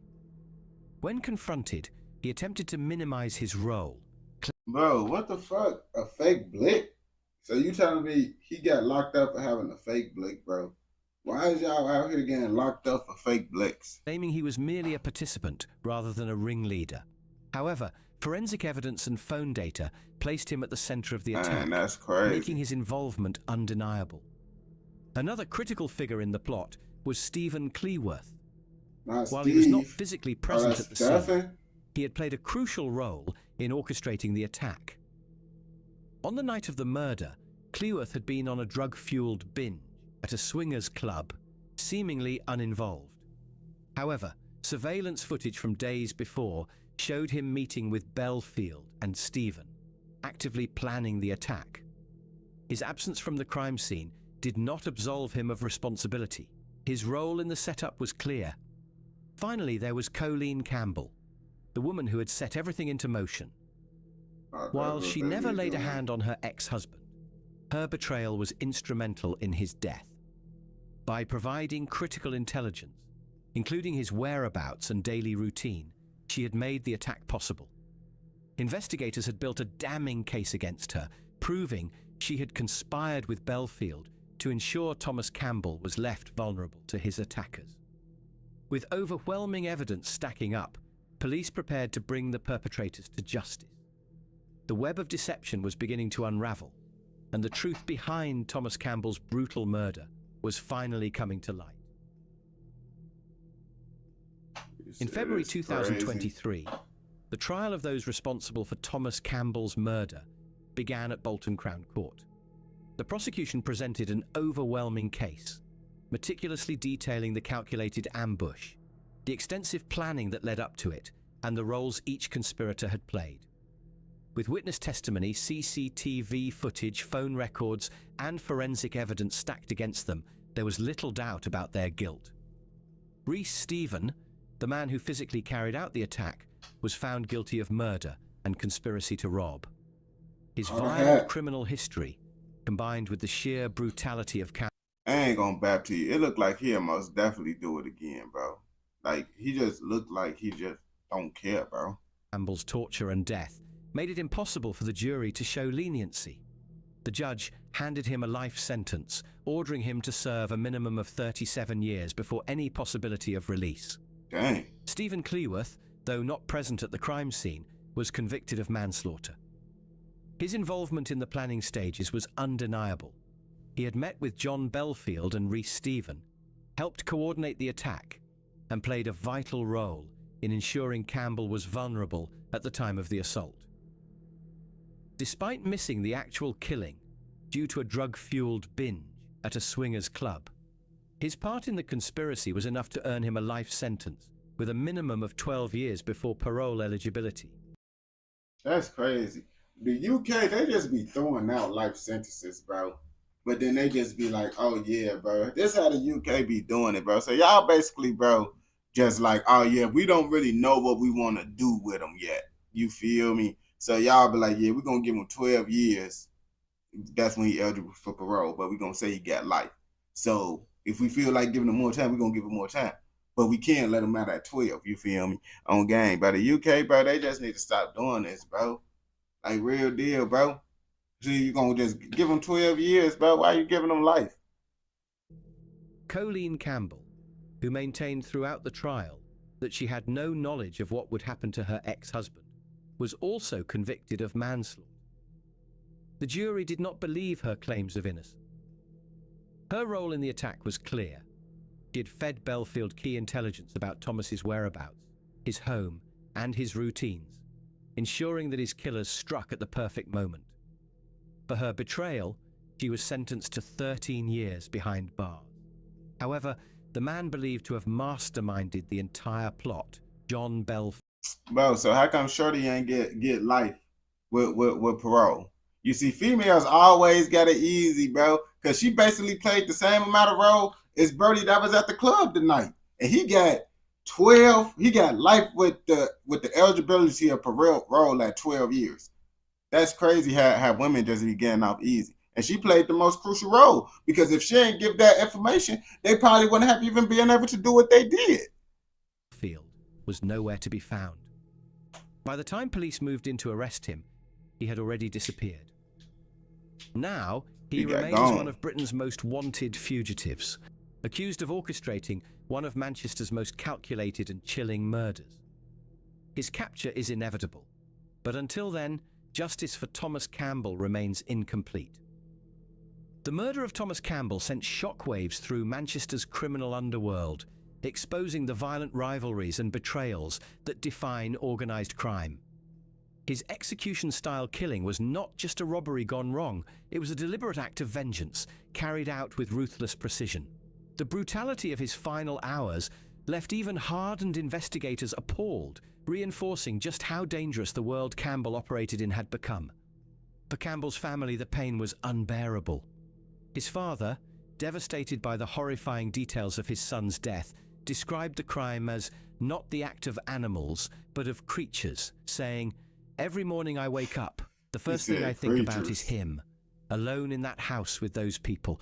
The pain will never leave us." Okay, hey, you can't let don't let the white people in America see this. Their mind is gonna be in shock. They were like, man, I thought it was only black people doing this. Yeah, bro. Yeah, people got white fatigue over here on game. White fatigue is a real thing in the UK, but people ain't gonna speak about it over here. His words reflected the immense grief and suffering left in the wake of Campbell's murder. The knowledge of what he endured, 2 hours of relentless torture, was a burden they would carry forever. Despite his criminal past, nothing could justify the sheer level of violence inflicted upon him. This was not a mere dispute or a robbery. It was a calculated, sadistic execution designed You're not allowed to say that. The methodical planning, That's the tracking device, and the brutal torture all pointed to a crime driven by more than just money. It was about power, control, and revenge. While several of Campbell's killers were brought to justice, the alleged mastermind behind it all, John Belfield, remains on the run. An international warrant has been issued for his arrest, and law enforcement continues its relentless pursuit. But as history has shown, no fugitive can evade capture forever. The net is closing in, and when he is finally caught, he will have to answer for his role in one of Manchester's most shocking and brutal murders. No, I ain't gonna back to you. Life on the run is horrible, bro. Unless you got money on to go to Dubai, like how those big time people be doing. If you got that money on to go to Dubai, then yeah, I'll probably go on the run too. But if I'm just broke like how I am, and they be like, yeah, bro, you gotta go to jail. I'm going to jail, bro, because it's like, bro, life every day of me just being out here in this area, bro, where they potentially finna lock me up because I'm broke and I can't go nowhere else super far. I could drive somewhere, but come on, you know you're going to get locked up trying to drive somewhere, bro. You want to get you a new car, this, that, all types of stuff, bro. We don't condone nothing in this educational, informational documentary, but if you watch this all the way through, I know you're messing with another one. Don't forget to like, comment, subscribe, turn on post notifications so you never miss out on any educational, informational documentaries like this. And don't forget to follow the Twitch osoavarice. Link is in the description so you never miss out on any live streams like this. You said DDG is a sellout. You said DDG sell out.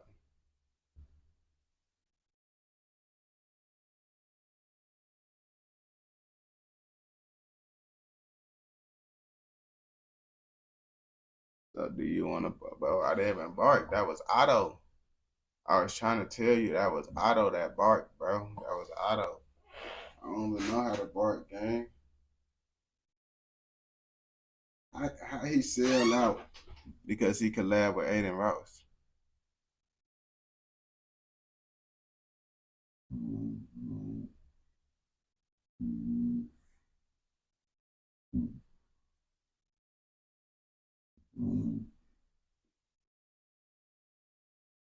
Doing that shit.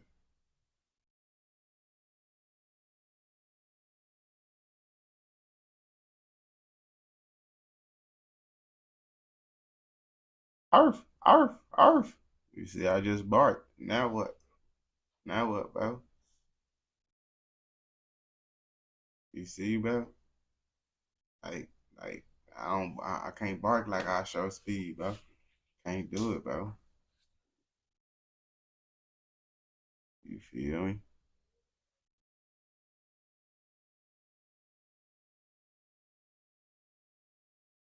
What, bro? I just laugh at the bark for it, bro. Roof, roof, roof, roof, roof. On game. Roof. There you go. I sure speed really be barking. I knew you was gonna do some stuff like that. Roof, roof.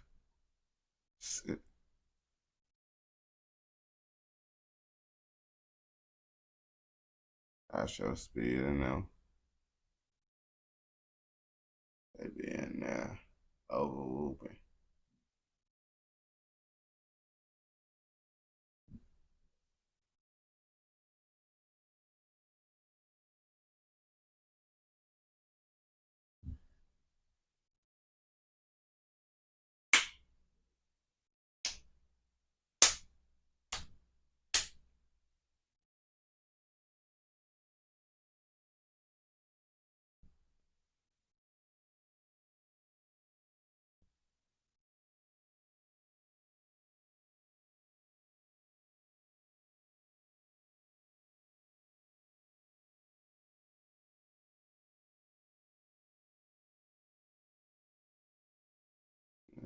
Yeah, crazy, bro.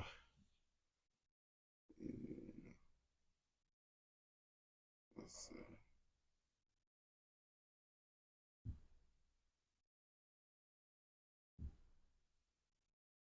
His face and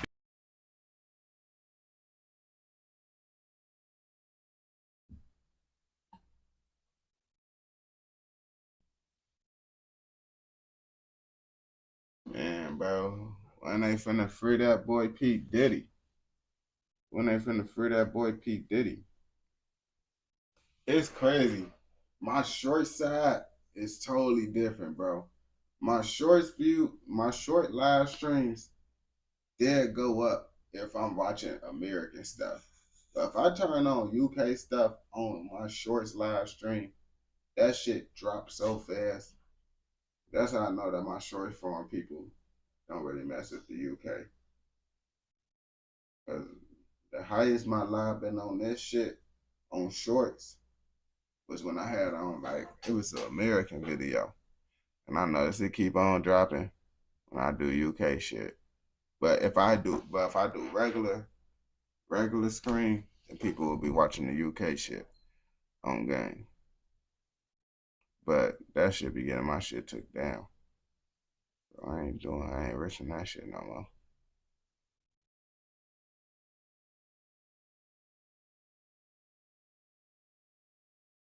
3 puff diddles. I ain't gonna bow to you, man. Diddy, when they gonna free the gangster?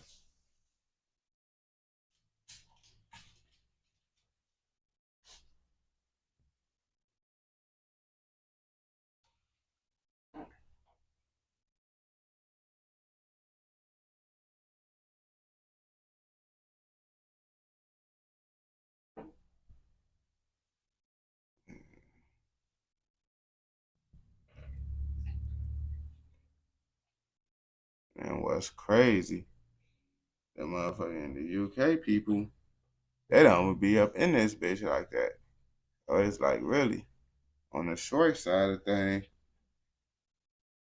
I still be doing it. I kind of slowed down on that shit. The UK people don't be on the short side of things. And the people on live, on this side, they don't be fucking with the UK. That's why I be trying to get the UK people to come over to Twitch, bro. Because this side, bro, the short form, y'all don't be coming to. And when I be on short side, bro, the Americans, they ain't getting jiggy with it.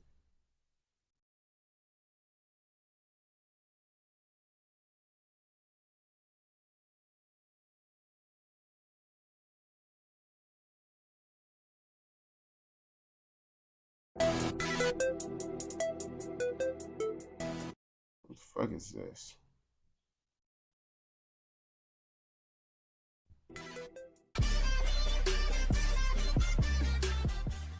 Before we get into the video, I need you guys to do me a favour. Number 1, like the video. Also comment. Let me know your thoughts I see why folks got 97 likes. on the case. UK rapper Giddy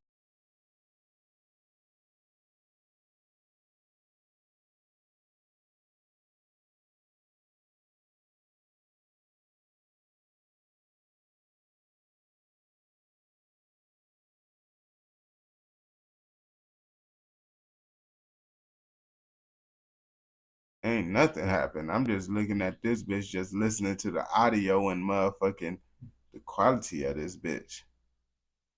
Ain't shit happened.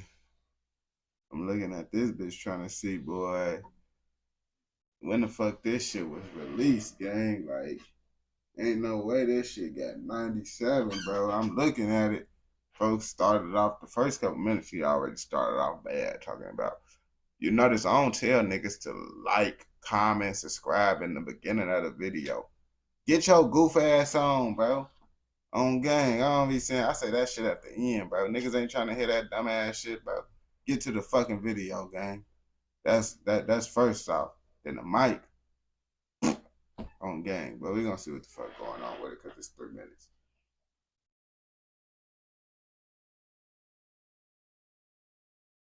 Who is Giddy? I don't know who Giddy is, but they said something tragic happened to him. Something bad happened to him. And only the UK people know about this. And today, I'm finna be the first American to find out what happened to Giddy at this point. Giddy, who's part of Drillford and GYD, will probably go down in the history books as one of the most barbaric, sad and tyrannic incidences in the UK drill scene, along with his cousin. Giddy, real name 23-year-old Saidi Abu Sheikh, was allegedly set upon when he was with his cousin 31-year-old Zachariah Jilani Mohammed and a few other people, including his own brother, on the 25th of October of last year, that's 2022. Now, it was alleged that at least a 5-man gang had travelled to an address in Ilford, which was used as a base to weigh, break up and sell Class A, B and C gear. Now, a gang of 5 men, which included Z from Manor Park, real name Zachary Mohammed, who's 18 years old, was said to have travelled to the known address on Henley Road, which was used for drug purposes, and they broke down the door, military style. The motive was to get everybody down. Now, the men had travelled in a white vehicle. I can merch it. I can make a better video than this. I can merch it, bro. I can make it, bro. If I did a short form video of this, I can make it because he using short form little things anyway. I could honestly, I know for a fact I can make a better quality video than this. And I can get a better quality video done within I could get it done by 5 p.m. on top of doing all my other videos. And that's merch. And it's merch. I can make a better video than this, bro. On this topic. Pulled up to the address just before midnight and then forced their way through the house. In order to disguise themselves, the man was said to have worn veils over their tracksuits. Now, Giddy, his cousin, and 2 other people were unprepared for what was about to happen, and it was tragic. Now, Giddy had hid in a bedroom, trying to hide behind the door, pushing the wardrobes in the way. However, the men blasted through that door, shouting. At least 1 man is said to have exited through a bedroom window and made a run for it. Now, initially, neighbours had heard a loud bang, a few of them, like volleys, and they thought it was fireworks. However, they dialed 999 after realising that it was. Now, Giddy was said to have been stabbed a mammoth 28 times, and then 4 more times with ammo, some of those inflicted after he was already unmoving. Now, another person in the house was 6 times, including the head. They actually survived, miraculously, and another man was struck in his shoulder. Now, as I said, Giddy's cousin was also stabbed multiple times, and the person who is said to have organised the M was 21-year-old Zain Mirza, though they made sure to stay back and not get himself directly involved. Instead, he sent 19-year-old Ayan Ali, 18-year-old. Real deal, gang. I'm barely this ain't clicking. It's because his mic is kind of low and muffled, and for me to understand the UK accent, you gotta have a clear quality. You can't have no bad quality UK. You can't have no bad quality stuff and talking in the UK accent for a minute. Ain't no American gonna watch this game. You gotta at least have your quality on point, game, because we could barely understand y'all, bro. UK people could understand this, but boy, your stuff too low, muffled, and you talking in a British accent. Ayman Abashik, 22-year-old Mohammed Gould, 19-year-old Zachary Mohammed, which is Z from OM, and another person to do the bidding, and they were charged with a double M and also multiple attempted M's.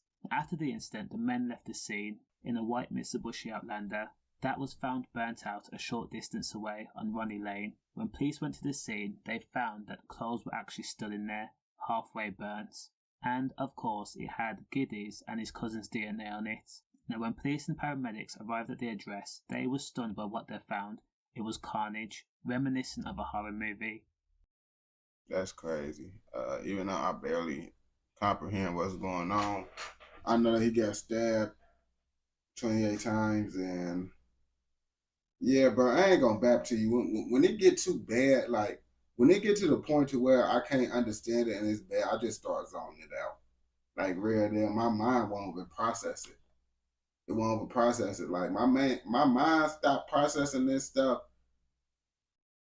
when I had to try to process it. Like if I gotta do too much to listen to it, like bro, what is he saying? Then yeah, my mind not gonna. I didn't. I don't really know what even happened for real. I ain't be gonna bap to you. Real deal. I just know someone got stabbed 28 times. That's all I really got from this, bro.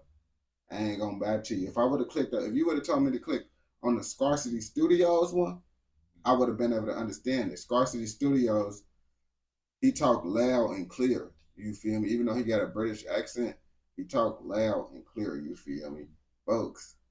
This video, bro, this for UK only people. On game, this is a UK only video. On game, a UK exclusive.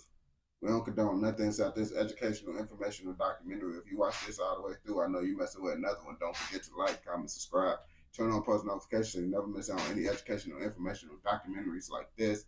And don't forget to follow the Twitch, osoavarice. Link is in the description. On game. It's over with now, gang. I already did it, bro.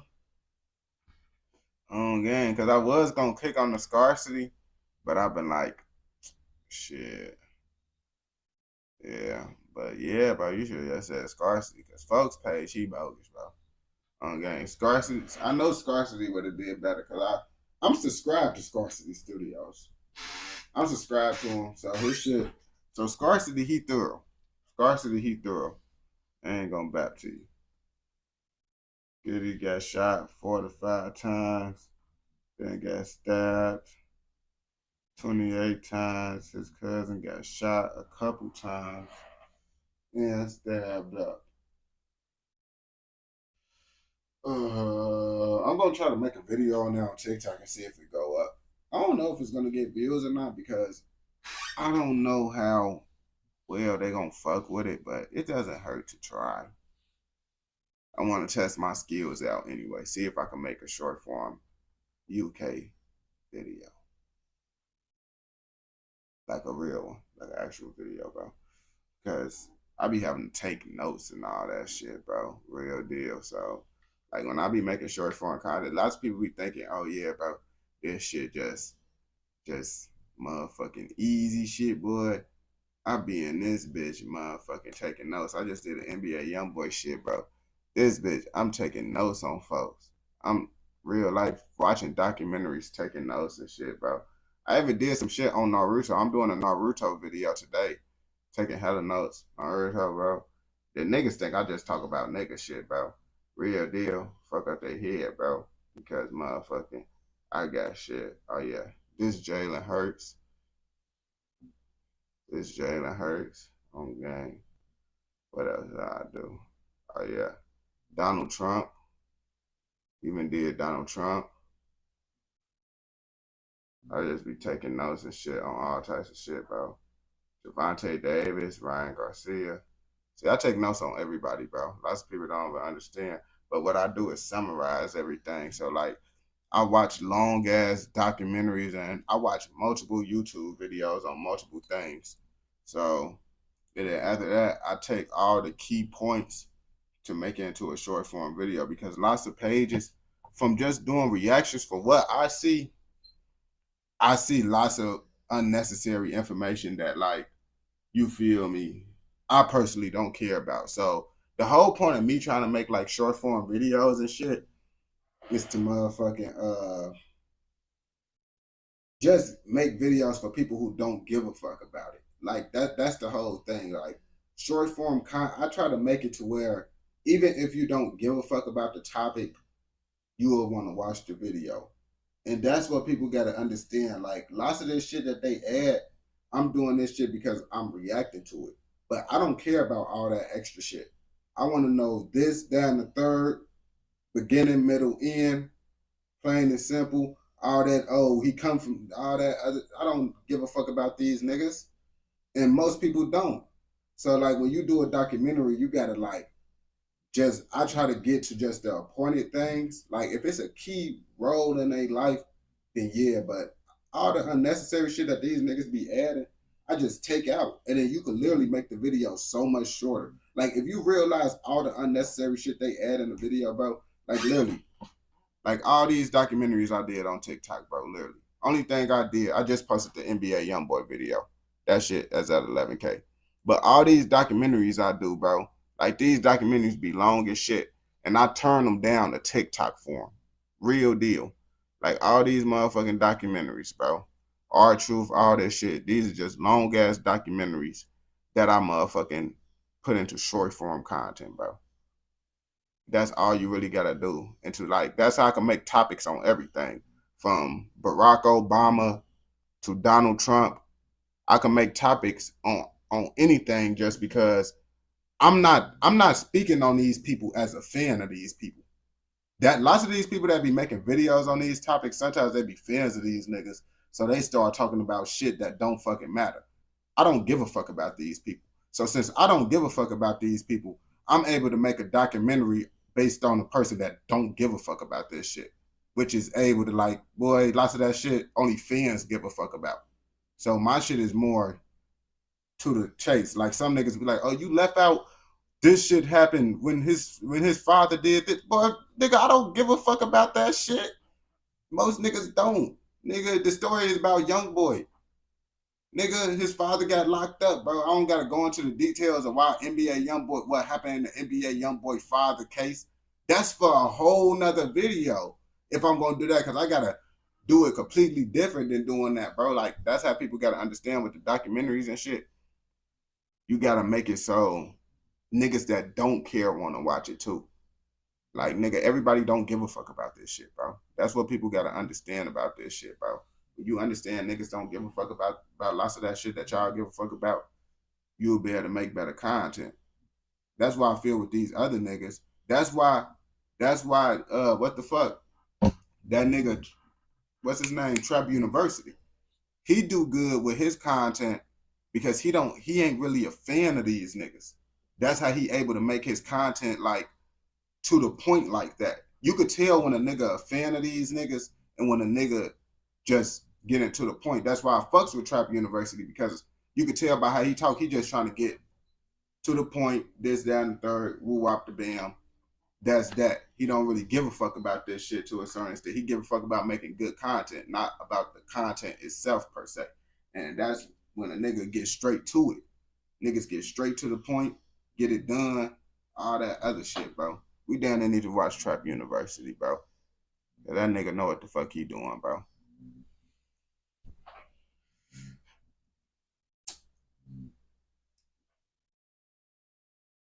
The only thing that I'm actually working hard on, though, is this Naruto documentary. This Naruto documentary, because I love anime. So I'm actually looking forward to doing this Naruto documentary, even though I did a poll, and people said, we want the NBA YoungBoy documentary, so I did NBA YoungBoy documentary. I'm still doing my Naruto documentary because I like anime, and that's something that I really want to do. Even if it don't go up. Like, I'm just doing this just because I want to do this shit. Because I fucks with Naruto and shit.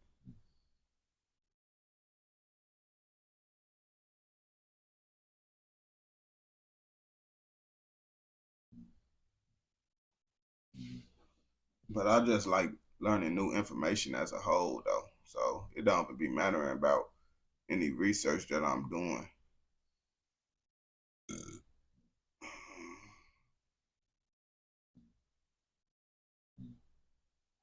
And then the addict. I ain't gonna bap. It ain't really no really shit on the UK rappers for real no more, bro. Real deal chat.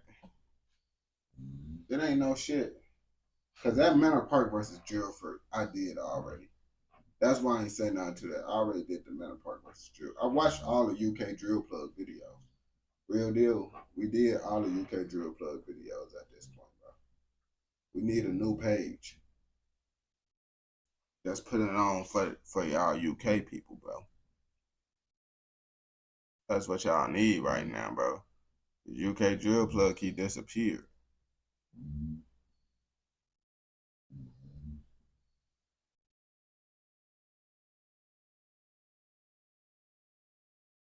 Yeah, we did it like 5 times on gang. I did do that video a lot. That's why I kind of slowed down on the UK content, bro, because it's like, it got to the point that the pages that I was reacting to was just what the other page said. And then it's like, I got hella videos on the same UK topic. That's why I just started doing like the regular people. Because it's always content on the people.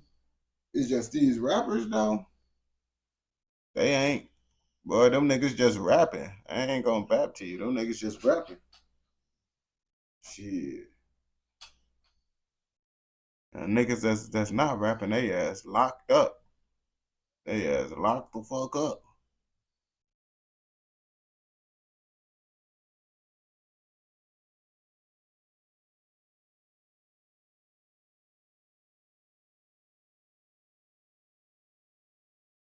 You see, even Kid Nerd had to switch up his content, start doing shit. Kid Nerd had to stop doing this shit, bro. I'm looking at his page right now. Folks says he had to stop with this UK shit, boy. He like, man, that ain't no shit to talk about for real, gang. These rappers ain't crashing out enough, gang. I'm looking at Kid Nerd page right now. I'm like, damn, the Kid Nerd dropped some shit. That's what Kid Nerd talking about. The Facebook post that divided a British town. That's what the fuck he got to post about now because y'all UK rappers ain't doing shit. We don't got no fucking content no more. All the UK pages can agree right now. Y'all rappers is not doing a good job at crashing out, bro. Real deal. Now niggas got to make a post about the post that divided Britain. What the fuck? Why the fuck is Kid? It did that shit only got 7,000 views, bro, because niggas ain't trying to see that shit. Niggas don't want to see that shit. Niggas want to see the rappers crashing out, but they ain't doing what the fuck they rapping about. Now we gotta find some more shit. Now we gotta react to the regular crashing out people, bro, in the UK, bro. I challenge y'all niggas to find some new shit that a rapper got going on gang. I challenge y'all niggas to do that shit, bro. If y'all niggas could find new videos of UK rappers doing some shit, bro, like how we could do in America, gang.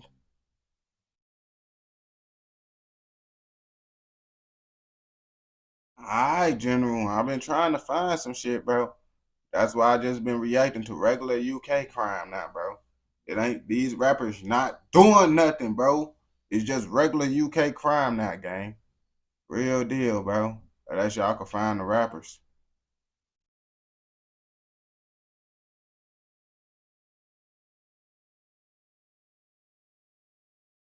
DJ, you commented on my video? I don't know why would he do that shit, bro. If he did, I think he might be mad.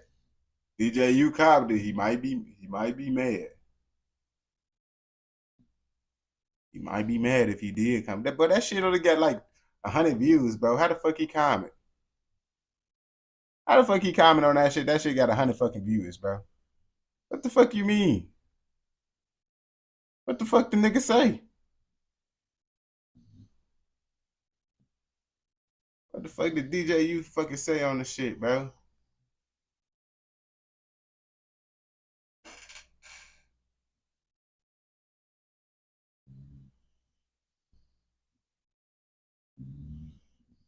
Oh, DJ you said something nice. DJ you said something nice. What the fuck?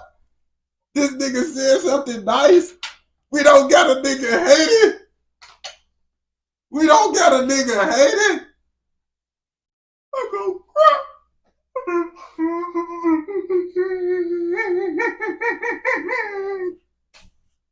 On game. Y'all already know. know. This nigga ain't hating on the nigga. Thought a nigga was finna be hating on the nigga. I'm like, damn, got another one that's hating on the nigga. But a nigga fucks with it. Nigga. DJ, you a real ass nigga.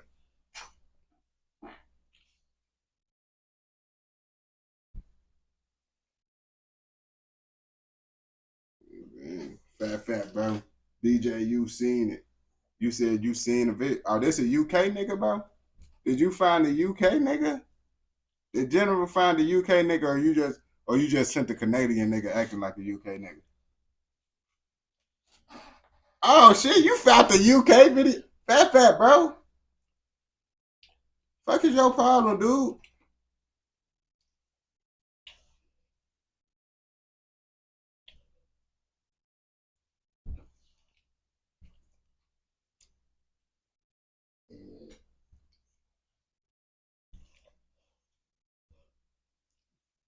Fat gang, get the fuck down, bro. What the fuck is your problem, dude?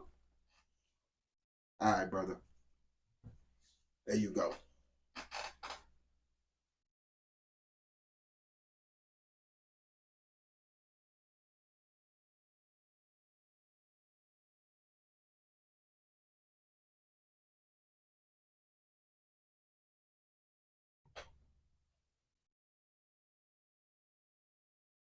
You sent 2 UK videos? That's crazy. All right, get down, Fat.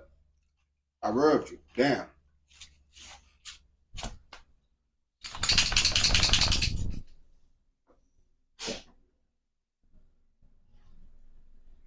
You said you found 2. How you find these videos, bro?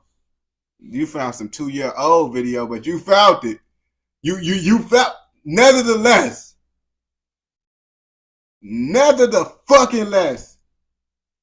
you found it. Even though it's 2 years fucking old, bro. 2 years old, 2 minutes. You can't find no new shit, can you?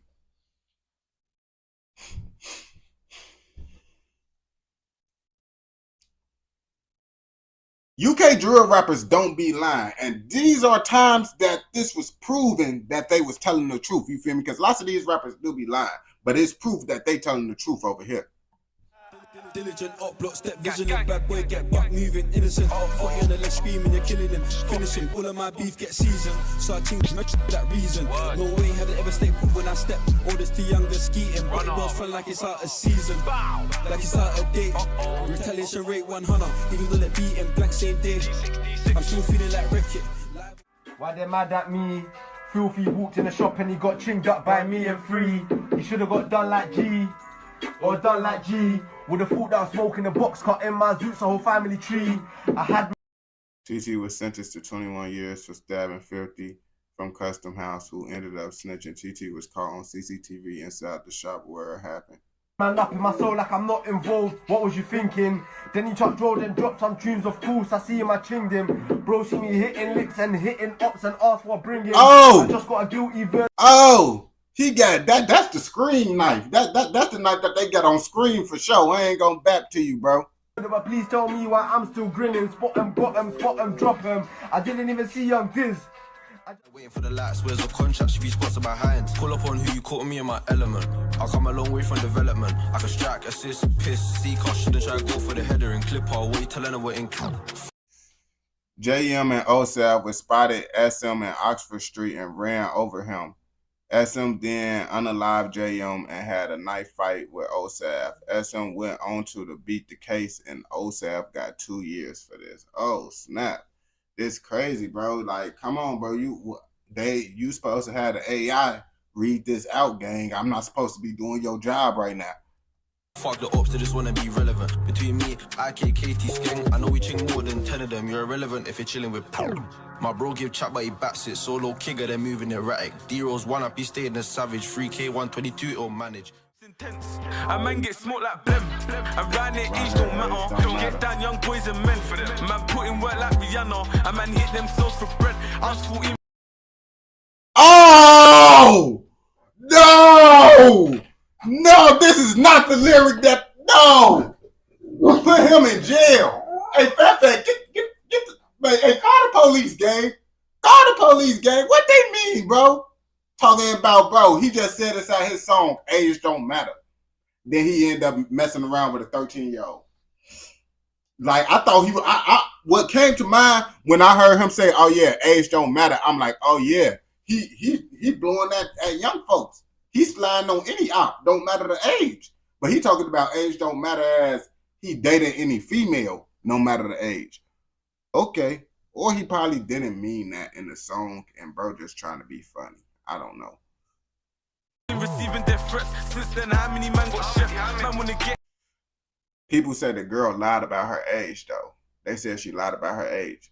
But it's like, it ain't no way possible, bro. You accidentally messing around with a 13-year-old though. Ain't no way a 13-year-old ever gonna be able to lie about her. She could probably lie about her age and get away with saying, oh yeah, I'm 16, but you never gonna get me with the, oh, I'm an adult. Shorty, you still a child. You still a child. Ain't no way a 13-year-old could ever convince me that they are adult. I don't care how they look at. They can't convince me, bro. On game, bro, you could tell a child from a child, whether they lie from age. People lie about their age all the time, bro. On game, you got to be able to decipher who really that and who not. And if you got to question it just a little bit, like, I don't know, then you don't need to be messing with them. I ain't going back to you. Get involved through rapping, them and me catching me full of regrets. What do you mean that we lie on beats? It's the truth I tell. Man really. Bait roll chinging, Flash cars in traffic. freeze. Don't give a fuck, I keep on stabbing. Splashed up, squeezing, he turns spastic. Big rams like Crocodile Dundee, country trap like jump. A few years back, suspect and other AG members was caught G-Screez from 51st and ran him over with a 4x4. Do you say 4x4 or 4x4? I don't know. They then jumped out, stabbed him around 14 times, leaving him temporarily disabled. Dang, he fully healed though. Like, y'all got the best ambulance people out there, I guess, bro. Because it's like I be hearing people guts falling out their belly, getting stabbed 187 times, and they be like, miraculously he survived. Bro, what is y'all doing right now? I'm like bungee. Undies when they catch me with a junkie, so I stay hands on so they can't touch me. Yo, step with a dot so handy, brock shot, run up your chest like Randy. Mandy, give deep throat, no handies, busting them out, don't pull down your panties. 80 step and pay them, no mercy or remorse for beggars. Serious shame. All this dirt, yeah, they can't breathe in it. Samurai swords and Rambos, plus did I mention my zombie killer?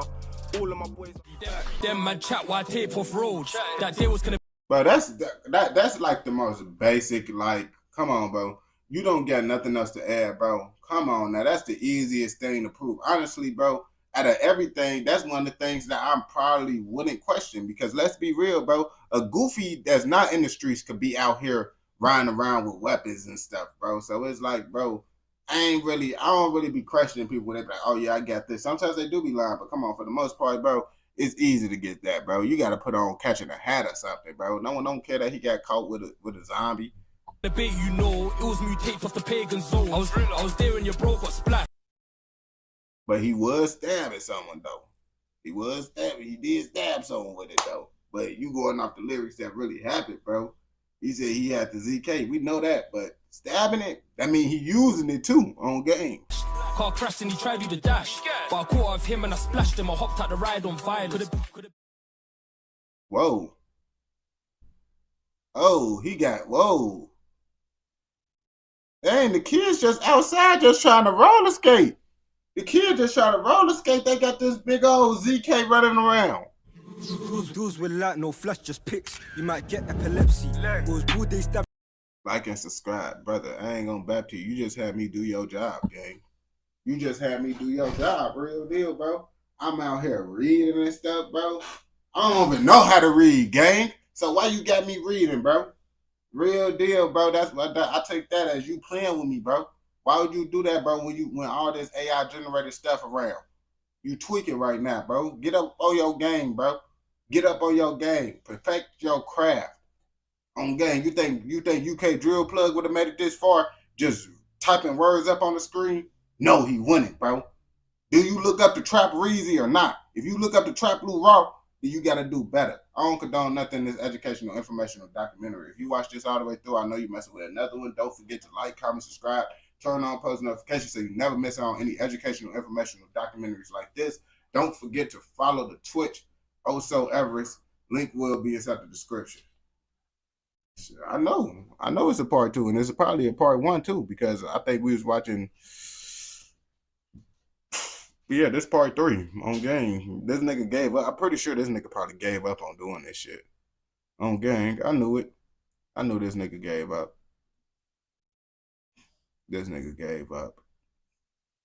They all do. They all do.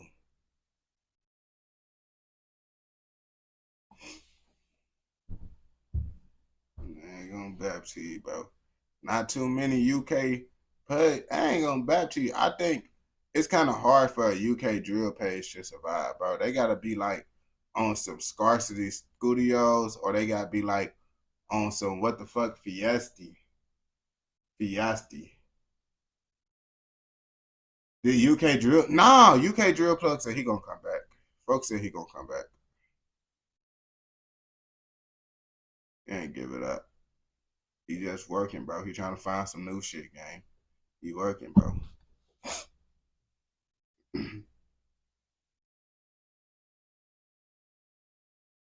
You talking about grilling with Michael Burgley?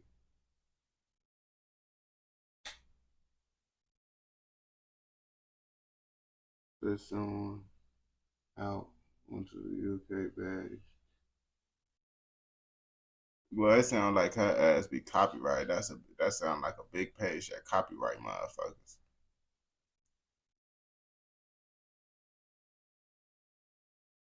And it seemed like, bro,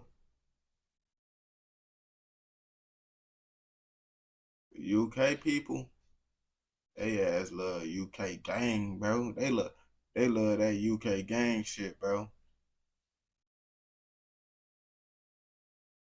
I asked the UK people, I'm like, what do you want to be when you older? They said, PR said.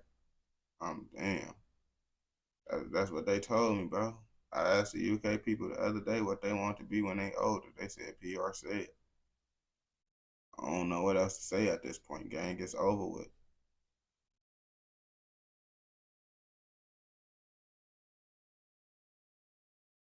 Yeah, the UK people on the video.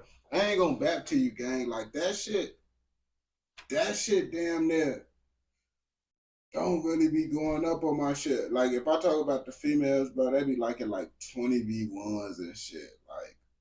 Like the algorithm don't be giving a fuck about that shit unless you got an actual female with you. The algorithm just be like if I have a female with me, that shit do better. Or if I do a 20v1. But my page really, for the most part, bro, the only thing that niggas be or YouTube, I don't know if YouTube don't push it out to y'all niggas or y'all niggas scroll past that shit. It's one or the other. But really Chicago and UK gangs is the only thing that y'all niggas be watching.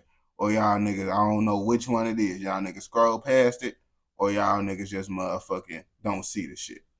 I don't know. I don't know what the fuck y'all niggas be doing.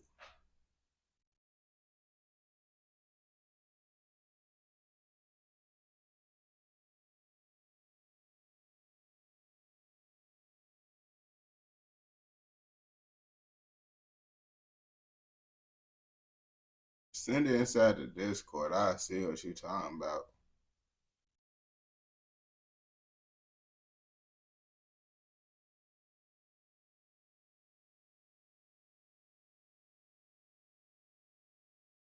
Yeah, and I found new UK pages. But all these UK pages talking about regular motherfucking people on game. Yeah, I think the UK drill rappers, they cooked. They cooked on game. The era of the UK drill rappers is over with when it comes to street life.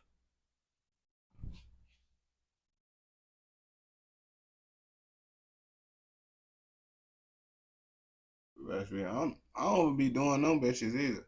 Honestly, bro, with YouTube now, bro, I don't be doing this shit. Because real deal is like, shit, I'd rather just talk than do a reaction down there.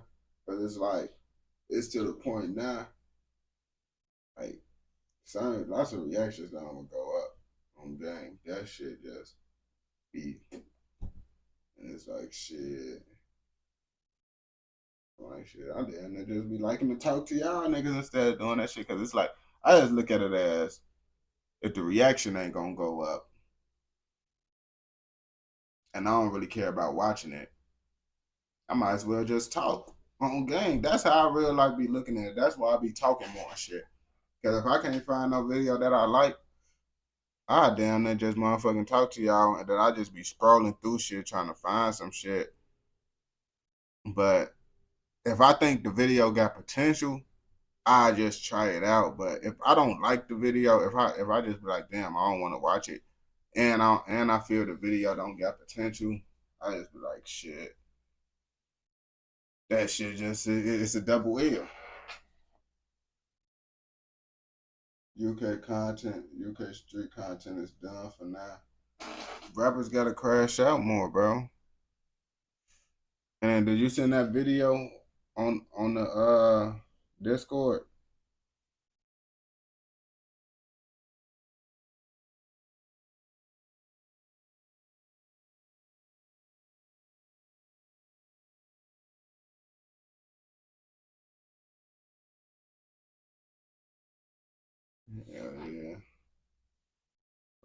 Yeah. Great reaction and shit. I'm gonna be doing reactions, but I ain't gonna be doing as many reactions as I used to. Like I'm real life finna focusing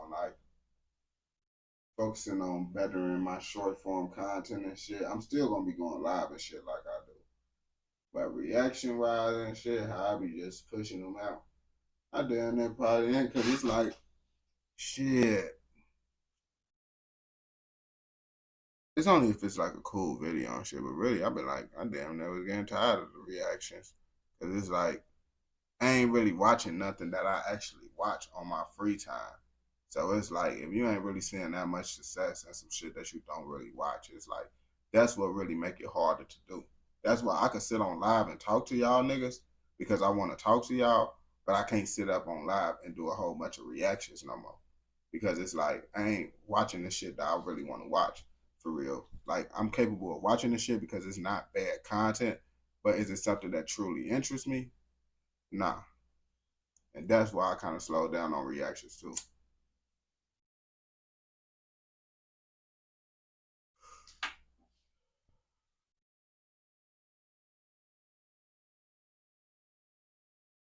I can't really find no shit that's like, no shit that I consistently could watch.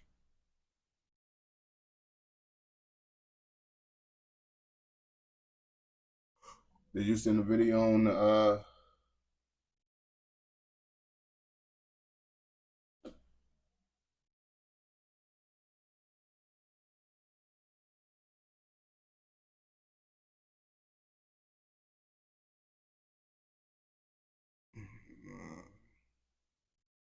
I'll look at it and see.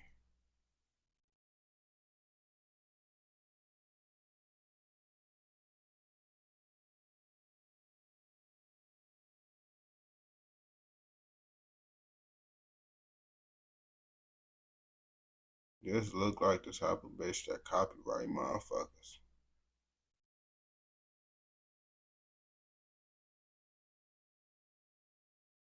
Oh, man.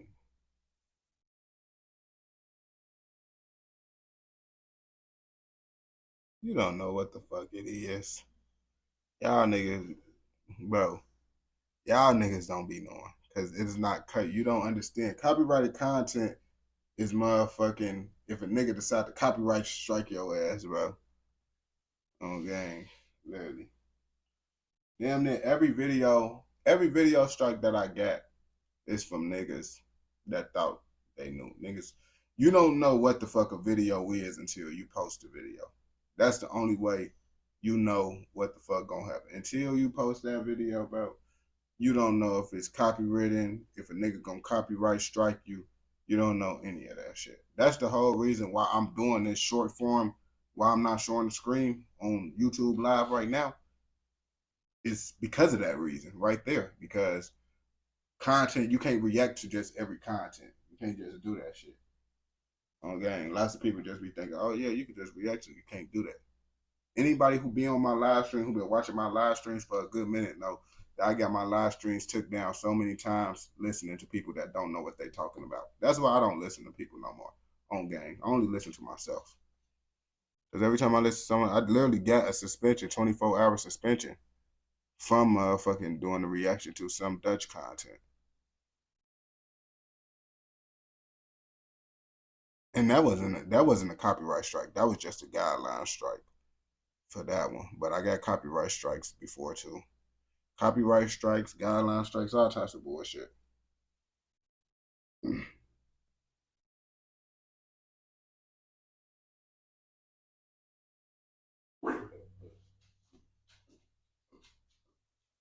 Yeah, it is just like motherfucker. I don't be doing like official big pages like this. I only be doing pages like to post. Only I do like little pages that post other people content and shit. DJU, I actually contact DJU. Like DJU gave me permission to react to his videos and shit before. So lots of the people that I actually react to, I do get permission to. And if I don't get permission, I kind of be a little bit iffy unless you use other people's content. If you use other people's content, then I don't really give a fuck because it's like, nigga, you could strike me and then I'm just gonna get my shit back because your ass used someone else's shit inside your own video.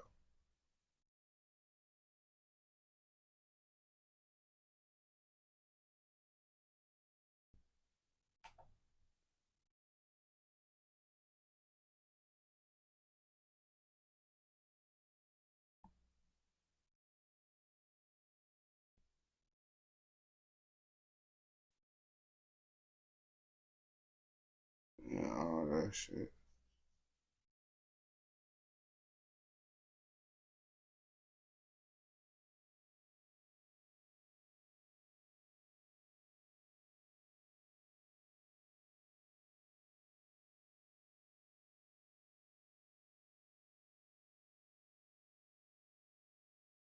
What the fuck that be? Send that shit in the Discord.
Ain't no bad to you, gang. I don't be watching like shit like this. If anyone puts anything for my pet on me, I'm gonna spaz out. Do you want me to white out? No. Do you want me to white out, fam? No. What's gonna happen, yeah? Shout out you, man. Come on, bro. Love, man. Shut up! Make me shut up! Make me shut up, bro! Yes! Yeah? So, why waste our time coming here then? You don't mind. No, me and you are both doing it. Me and you are both doing it. I'm not doing it! Wagwan, yo Miller gang, what's poppin'? It's your boy Miller Juice and I'm back in the cut. Make sure you guys like, subscribe, comment below. Today's video is gonna be a lit one. We're gonna start off with manicure and pedicure and then, trust me, the rest of the day is gonna be a madness. I don't know what the reaction is gonna be from my dunks. Hopefully that goes to plan. I ain't gonna tell you too much about it. You gotta watch to the end of the video to find out what happens. And like I said, we're back, man. So hopefully you yeah, YouTube, I ain't gonna back to you. So with YouTube and shit, I don't be showing. That's why I was explaining to you about YouTube be tripping. I show down there this shit, a little bit of this, but shit. But yeah, YouTube. That's why I tell niggas to go over to Twitch. YouTube, I ain't really live streaming on YouTube, showing videos. They be tripping.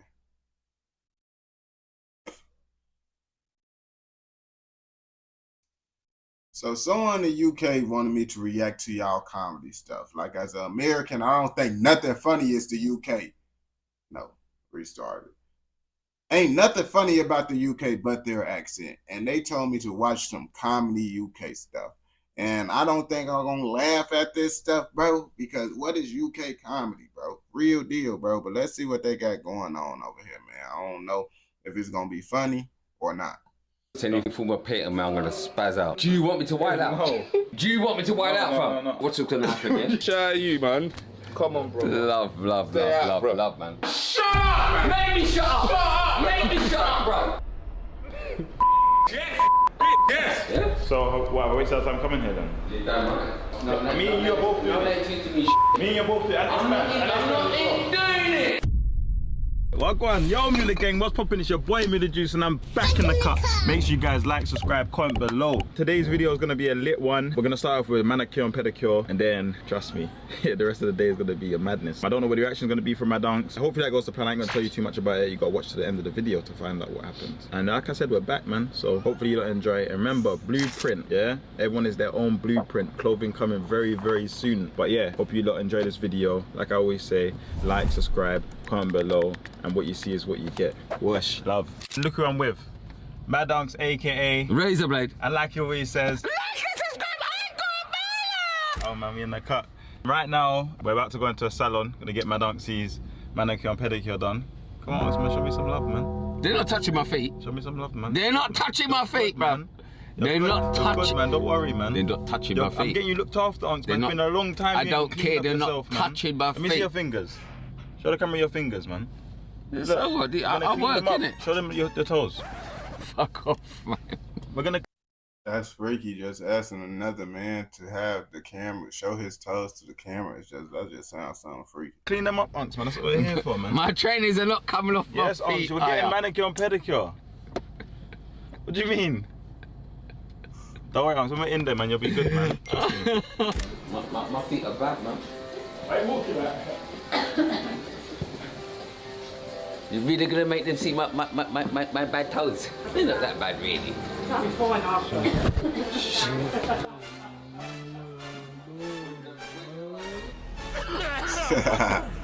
They're not that bad.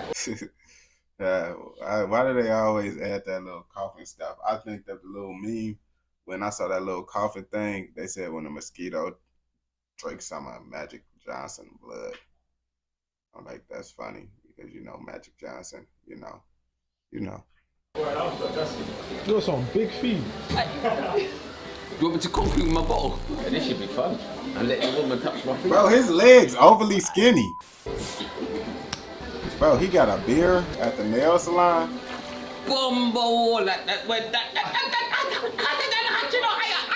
What? You want to burn a little bit of skin I've got left on my football? Oh my days. It's not too bad now. Never had this done before. I can't even do them like that. And I try myself with my big clippers. Pete, man. Imagine I was playing football, yeah, and I broke my nail, but stood. Man, did you just tell me to watch some dudes get their feet done, gang? Is this what you having me watch, gang? He just came back for... But, alright, bro. What that supposed to mean, gang? Done with the studs. So my nail turned black. What color are you gonna get in your nails? What? What? Sorry? How are you gonna get on your finger now? Nothing. What about clear? Get clear. No, you getting clear. On No, my trust finger. me, I get clear as well. No, you don't. I do. I'm gonna show you. I get clear. You get clear. Look, listen. You get this. Is what you do. You get them to do it, and you get clear. Listen to what I'm talking to you. Oh, slap this thing again. Slap what? I'll slap you with my hand. Hey, listen though. Yeah. So you get the shiny. It's the wrong video. Is it true? No, I'm saying you get. Yeah, on your okay. fingers. And it's good. Yeah, it keeps your nails more protected, doesn't it? It makes it thicker. Oh, sweetheart. Really? No, it's not gonna kill you. No, I'm just fascinated. Oh my days! Look. Hey bro, man can't wait to take man out around the world, you know. You don't know nothing about nothing, you know. Somewhere else. Yeah. Man, I've got his glasses on, you're taking this serious, you know. You need a bit more power for that bit, I guarantee it's a bit tough there. You like this one now? Yeah. Oh, now I'm getting a nice little massage right now, you know. Press that massage button. No. Alright, it feels good, man. No. Last time I done it, it hurt my back. Me no want it. How you feeling over there? I'm good, you know. You're happy now, yeah? Why do you always 1 minute like you're happy and the next minute you're angry? That's how it goes, man. You gotta go with the flow, man. People don't know me by now. Life's a bitch. What's your favourite saying? What's your favourite saying? Oh yeah, that's one. What's the second one? What you see is what you get, you know. You know what I mean? You know what, bro? Nah, bro. That's why I tell you, bro. You gotta sit the Discord, gang, because I don't be doing all that because the videos don't be popping up. I end up clicking the road. That's why I say just go to the Discord, gang. Cause I ain't gonna bap to you. I keep on typing in the road video. I just say fuck it, bro. I ain't gonna bap to you, bro. I'm like, dang. That's how I get, bro. Someone said the last time, someone had me type in the last day, they be like, play the music video. Nigga, I just already clicked on the video, bro. I ain't gonna bap to you, chat. You know, bro, I won't be typing. I ain't gonna bap to you. The Discord, I ain't gonna bap. I don't know if the link gonna be able to send through this. On Twitch, I'm able to send links. I don't know if it's gonna come through.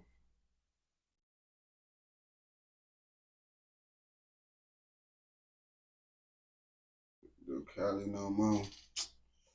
Shit, the world don't fuck with Cali. I ain't gonna bap to you. I do actually got a Cali video though, if you want to see why. I got it inside. I be adding videos to my list for specific things I do just to try some shit out, but really that shit, yeah, niggas don't give a fuck about that shit on my page. I feel like certain reactions, I feel like certain content you gotta make the content on. And certain things is reactable content. Like I feel like certain things I just have to make content on instead of actually reacting to it. Because some niggas that's watching this shit, they ain't gonna watch the nigga react to this shit. And certain content, unless you build your page up. Once you build your page up off the reactions, then it'd be different and shit. I ain't gonna back to you. But I feel like certain shit, just like niggas don't want to see that reaction shit to certain content on game.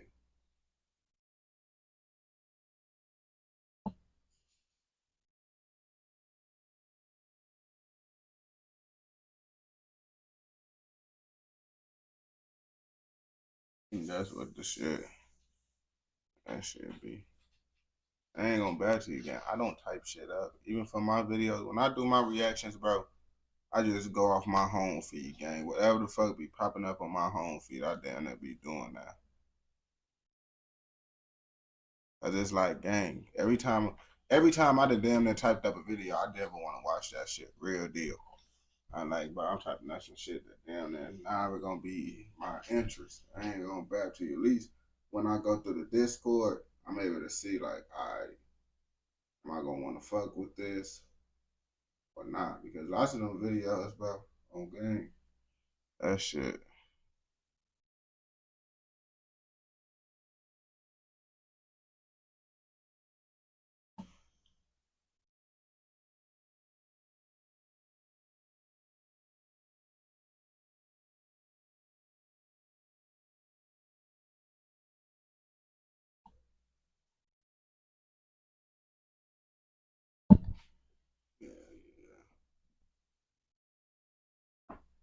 That's what y'all call a pack out. 12 niggas on me. All you do is bust my shit. This is Marks, blood, Barlins. Watch this though.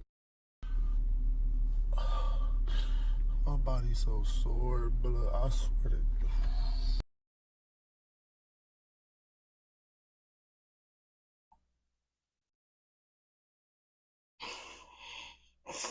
That's that Cali gangster shit, bro. You finna see, bro. That's that Cali gangster shit, bro.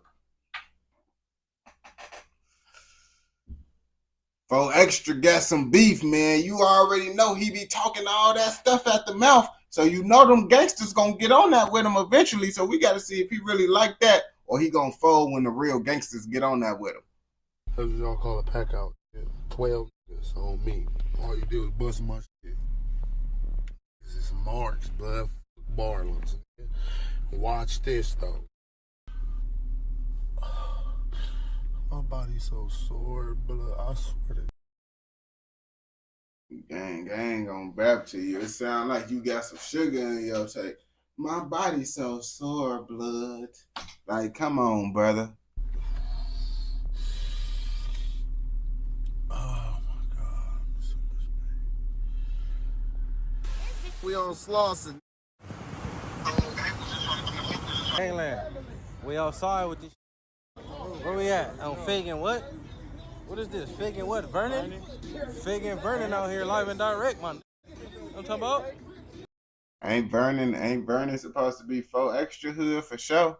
Wanna join the gang, gotta slide first. Which one is the gang? He gotta die first. Which one? Hit him in his brain, make his eyes hurt. Hit him. Put him in his brain with a t-shirt. Niggas say my name, I'ma squeeze first. Palomar's Park, put the P first. Well, I would not be riding around bumping this, gang. Real deal. Whoever riding around bumping that, y'all bogus. Ain't giving no passes over here. Honey Killer Boys on the set. With the nigga, give me this rag on Pyro. And they took it. Rap News Street Politics, They the on the best block. hood channel on YouTube, and we back in the streets with some dangerous implications between the neighborhood Crips and the Pyrus. So we know recently we seen King Peel and G Uno pull up to the West Side 40s, flamed all the way up. We know it's a lot of back and forth going on with King Peel trying to catch this fade with 4Extra. But the key thing that y'all gotta realize that it's not really about this fade now that he's linked up with G Uno, who's from West Side Treetop Pyru. Now we know King Peel is repping 456 Island Pyru in Pomona. Pomona's still LA County. I'm very familiar with the island as well, but they not gonna be in the mix of LA politics. But like I said, when he's rolling with dudes like G Uno from Treetop, the implications really get blown up in this situation. What is going on? And this really stems from two high-profile situations that transpired between the Treetop Pyrus and the neighborhood Crips. The first one, which is the most recent, being the death of Slim 400 from Treetop, who was killed by Tiny Doughboy from West Side neighborhood Menlo. I ain't gonna bap. I seen that video with the Slim 400, bro. He was fighting till the end for sure. But I ain't gonna bap to you, bro. That's why you can't just be sitting outside of your crib unless you're inside a nice area. Crib. The second situation was the murder of Draco. Now, you know, we all heard the allegations of everything that happened that night when Draco was killed, where allegedly somebody in YG's entourage had got up on Draco. And we know Draco was cool with the neighborhood Crips from the 30s to the 100s. And primarily the 30s, the 40s, the Coast, and the Rolling Hunters. And we know YG is also from Treetop, a very close affiliate of G Uno. And the situation that happened with Slim 400, you know, I heard many different stories of exactly why it happened.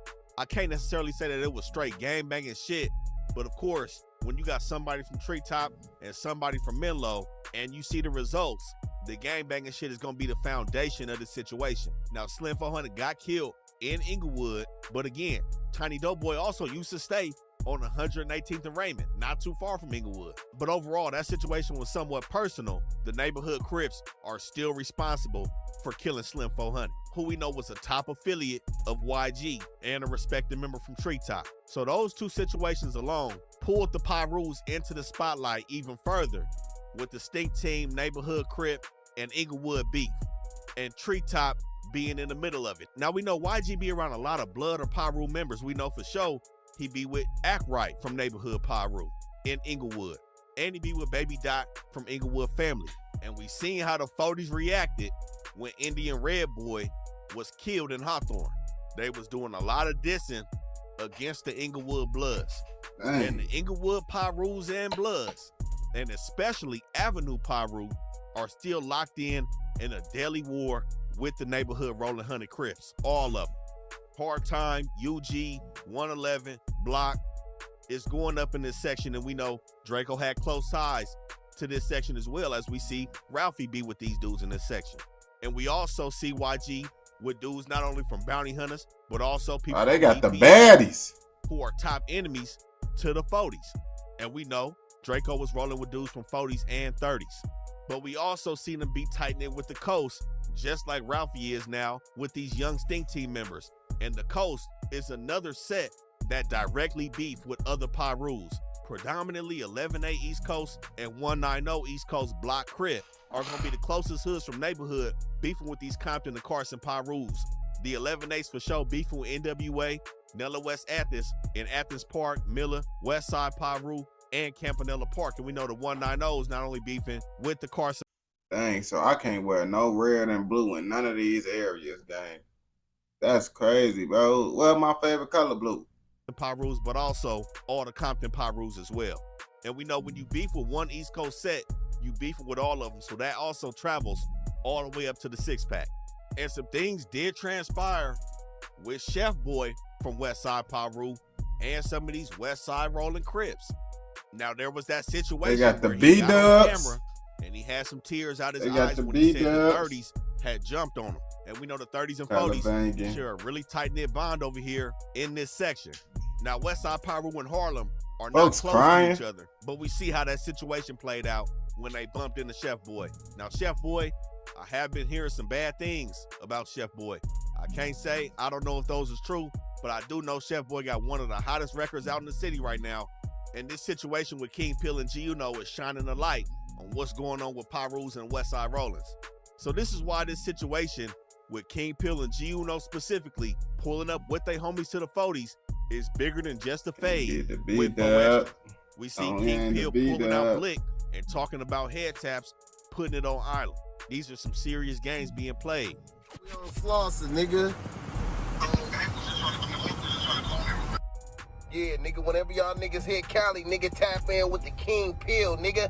Yeah, I'm gonna get you what you need, nigga. Gangland. We outside with this shit, nigga. Where we at? On Fig and what? What is this? Fig and what? Vernon? Fig and Vernon out here live and direct, my nigga. You know what I'm talking about? Unemployed activities to the fullest extent, man. I ain't gonna bap to you. I bet that a job application might be they kryptonite, bro. You get throwing out job applications, they gonna run. We also know there are some East Side rules that are just down king from the 40s in the 30 rules and the 40 rules, but they really more focused on the 4-pack, the Avalons, and the Broadways. We don't see a lot of situations that transpire between them and the West Side 40s. But we did see the East Side 30 rules dealing with BPS, where we seen one of their members do a record with E Killer from the Baby Stones. We know where that situation lies between the Baby Stones, BPS, Fo Extra, and the 40s. So this Pyru shit is not far from the West Side 40s. But nonetheless, I would say this situation is for sure completely connected to neighborhood Crip and Pyru beef. These niggas know it's bragging. I put a 50 in a 40 just to see what happens. They on some Call of Duty shit cause these niggas camping. I'm outside every day, I'm trying to see what's happening. You in the house with a blower, I don't need practice. If them niggas put up on me, why they didn't pack me? And if them niggas put up on me, why they didn't clap me? Is it cause I banged the rules and I'm real active? Now we know King Pillars kind of came out of left field with his whole persona that he's put out there, and a lot of people really take him to be a crash out and a joke. And that's kind of how his character is. A crash out and a joke. I ain't gonna bap to you. Well, most crash outs are jokes. Because why is you crashing out, brother? Played out in a few different situations, but we've seen him watch how Fo Extra blew up with the extra game banging in the phase. A bandana blanket. It's kind of turned into the Blood Pyru version. Bro, but gang, that's how you gonna do him? Bro, you can't fight, brother. This how he doing people. Banging in the phase. And he's kind of turned into the blood Pyru version of that. But this is why people be having blicks, gang. This is why people be having blicks, bro, because they be fighting like this. Putting a little bit more on it. But I paid attention to a situation when Munchie B sat down with Dulo from Athens Park. And y'all make sure y'all go check out our Athens Park and 11A video. Dulo was in that video, and shout out to him and Munchie B. But when Munchie B sat down with Dulo, we seen Dulo vouching for King Pill's gangbanging behind the walls. I don't think that man be lying. And you could tell what's trolling, and you could tell what's, you know what I'm saying, because his stories be checking out. Like, I be reading some of the comments. They be like, man, this dude gotta be lying. He ain't lying. We was up in that thing tripping. He was tripping. And I think, honestly, that's the most important thing when I think about this whole situation in its entirety, because Dulo is somebody who has a strong reputation. Like I said, go check that APB video out. But I would trust in Dulo's word when he vouched for King Pill when he didn't have to. Like I said, 456 has nothing to do with these politics out here, and APB isn't a Pyru set. He said King Pill was like that behind the walls. And I know that's contrary to what a lot of people believe, but this also goes into what I'm saying in regards to this not being a game, especially when these dudes is in the 40s, regardless of where they at in the 40s. They pulling sticks out. We seen them riding down Slauson. Like I said, the fact that G Uno is involved turns this shit into a whole different situation. And I think some real dangerous games being played when you pulling up to people's hoods like this, especially from the proximity of where your hood is. Pomona and Compton, nowhere near the 40s. And I'm sure they had some of their members with them in this situation. When you in territories like this, things can honestly, truly go left and get cracking. Get cracking. The gang gotta slide first. Which one is the gang? He gotta die first. Hit him in his brain, make his eyes hurt. Hit him. Put him in the grave on a t-shirt. Niggas say my name, I'ma squeeze first. Palomar's Park, put the P first. Patrolling through the set till my feet hurt. Patrolling. Go get the Corvette, nigga, reverse. Them traps ain't a threat, nigga, we worse. And another situation that we can't look past is how YG was cool with Nipsey when he was alive. Treetop and 6-0 being on good terms around the time the 6-0s had some serious issues with the 40s. But fast forward in the recent times, there was also that awkward bump in YG had with C-Mac. Now the thing with G Uno, we watched what Hoodie Hood said about this, who's also from 40s and Dago. Shout out to his channel for showing he questioned why G Uno would attach himself to a situation like this. Why would he put his gangster on the line? Why would he put his hood on the line? I think there's two reasons that go along with that. Number one, it's already up with the neighborhoods and the Pyrus. That's for sure. Regardless of proximity, and we're gonna talk about where it's really cracking at between the Hundreds and the Avenue Pyrus. So that's the main factor that's really incentivizing G Uno being with pulling up to the 40s. And again, his homies allegedly being involved with knocking down Draco, along with Slim 400 being killed by a member from Neighborhood Menlos. Number two, we know G Uno is a well-respected member of his set. It's been said that he's reputable in his set. He's put it down behind the walls. But I still can't get past the fact that he jumped out with that snitch G-face to start his internet career. And I think that's bad discernment that he shows when dealing with people. Man, you know, bro, at this point, people don't be care, bro. They be looking at their bank account. They be like, man, the streets ain't paying enough, man. I got to link up with the snitch because the snitch getting the money. I ain't going to back to you. That's what lots of these people be doing. So I think it's a little bit of that. Some beef going on and not really being able to read situations. My thing is G-Face is a federal snitch, and he was attached to that dude from the hip. So, you know, I still can't put that past him when getting himself in situations. You know what I'm saying? So this is another reason why things could truly go left with these dudes pulling up to these West Side or East Side neighborhood crib sets as Pyrus and banging the way they are. But this also may be a twist given the fact that since King Pill is not, man, they want that money in Compton politics, especially between the Pyru and the neighborhood Crips out here, it could be G Uno has the ulterior motive and is the one trying to press play on pulling up to the West Side 40s or any neighborhood Crip set. Again, his situation is directly correlated to what's going on in a real way in the streets. King Pill, not so much. And we just seen him recently go on that press run in New York with the New York Blood. So It looked like they went They out like, there, oh, had a good bro, time, they all unk came them. back home looking to stomp on shit. This And all I unk believe Gino them. will have a little bit more. On game, unk them, bro. Cali people, bro. I feel like, bro, they take the longest to grow up, bro. Some of them Cali people, they don't even grow up, bro. They gonna be acting the same way forever, bro. The same way they was acting in middle school, high school, they gonna be acting like this for the rest of their life, bro. I ain't gonna bap to you. More influence behind that situation.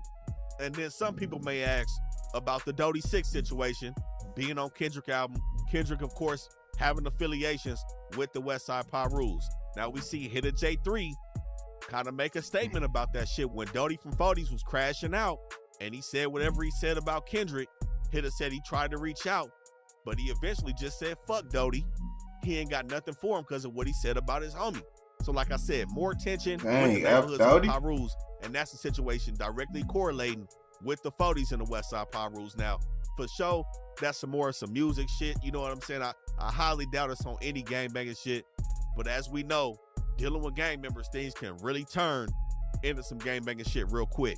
But aside from that 11-8 NWA beef, we touched on that when we covered that video. Some more Pyrus and neighborhood Crips that have really got cracking is right here in the Hunnids, on the borderline of Inglewood and this Rolling Hunted Crip territory between the Avenue Pyrus and all of these Rolling Hunted sets. Now, there was an account where somebody from Avenue Pyru tried to take somebody out from the Hunnids with the throw-off at Eddie's Liquor. Now, this was some years back in about 2011, but this just shows the beef between neighborhood Crips and Pyrus, where a female was pulling up on 108th and Western, right in the middle where all these Hunted sets meet. Hard Time, UG, Block, 111, Bud Long's not far from here. This is the middle of the Rolling Hunnids at that Eddie's Liquor. The female was pulling up with her sister-in-law and her sister-in-law baby. Gang, I clicked on this video for 4 Extra. I ain't gonna bap to you, gang. You barely talked about 4 Extra, bro. How can I clip for him? Baby in the car, and she called her son out to help her with some stuff that she had in the car. Now, her son Cameron was blued up. Again, it's the middle of the Hunnids. I can't say he was gangbanging, but when he pop out, somebody named Aaron Mitchell pop out and bang on him and ask him where he from on 90 Crip. Now, this is what I mean by the cold throw-off. The 9-0s is not He far said from Taco K. 108th and West. Bro, why you don't like tacos, gang? Everybody like tacos, bro. So how you Taco K? Western, a 9-0 Crip isn't finna be aggressively banging on somebody on 108th and Western. It said that Cameron froze up, looked at his mom, and his mom said nobody banged. Aaron Mitchell said, fuck that. Whipped out and ends up shooting Cameron twice in the mouth, twice in the chest, 2 times in his ass, once in his left leg and once in his right leg. In front of the OG, bro? That's wild, gang. I ain't gonna bap to you, gang. He said, F that, bro. That's why I ain't going to California, bro, because there's so many crash outs out there.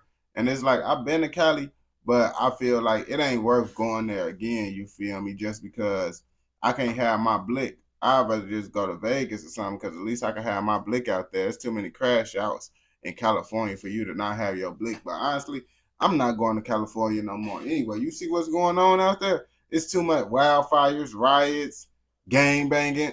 Bro, California is over with, bro. I ain't gonna bap to you.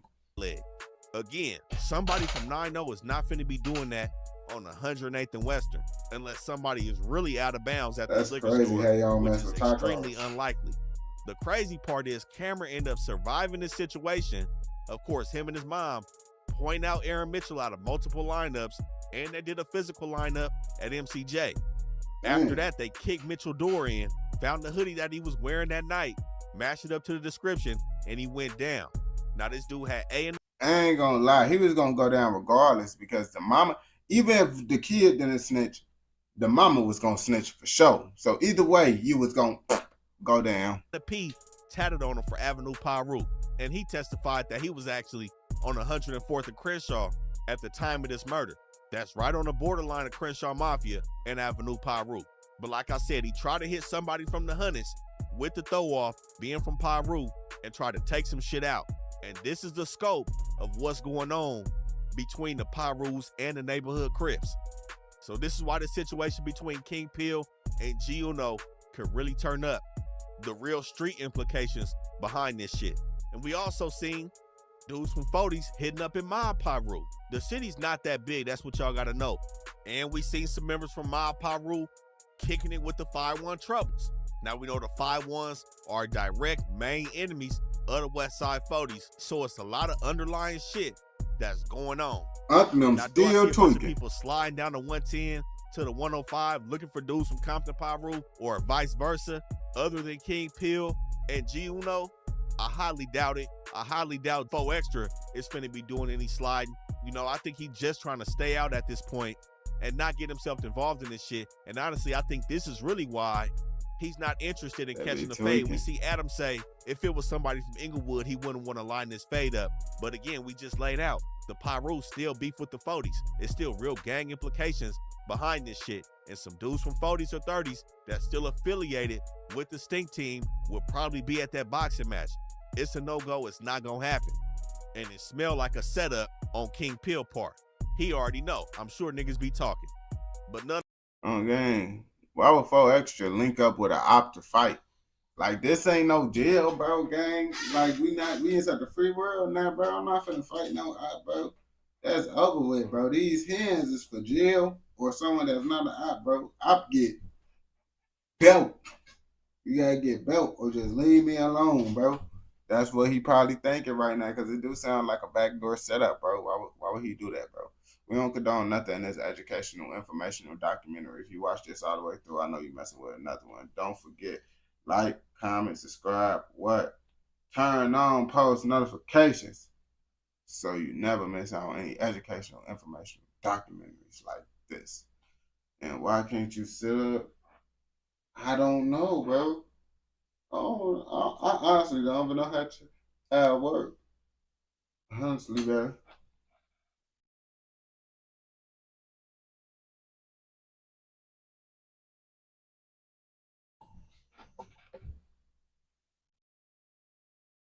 I love banging.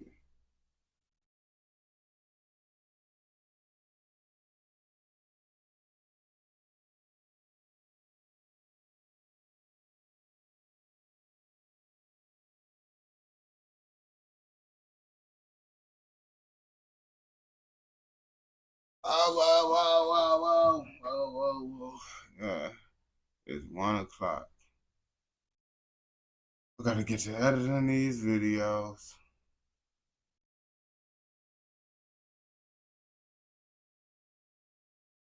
Hispanic gangs.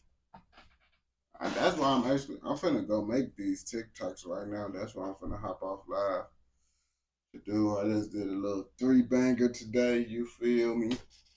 Gotta get this shit because I want to get some more shorter form content done, because my short form content is taking longer to do now because I'm actually doing like more in-depth content, because TikTok allow you to make long videos. So most of my videos now be like 3 minutes. So that's why I be like, I'm finna start posting them motherfuckers as YouTube videos, because it's like, shit, niggas motherfucking be posting 3-minute videos already.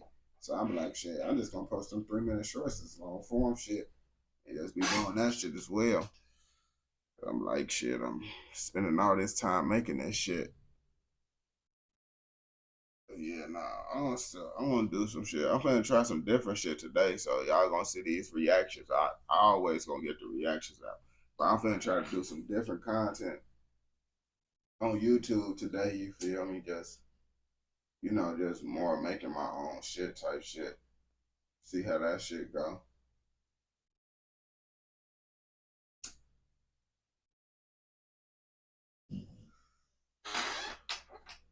Good deal.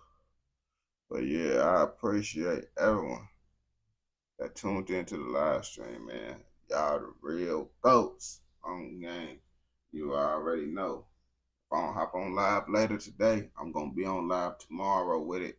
You feel me? And the reactions, you know, they coming. Posts come every day.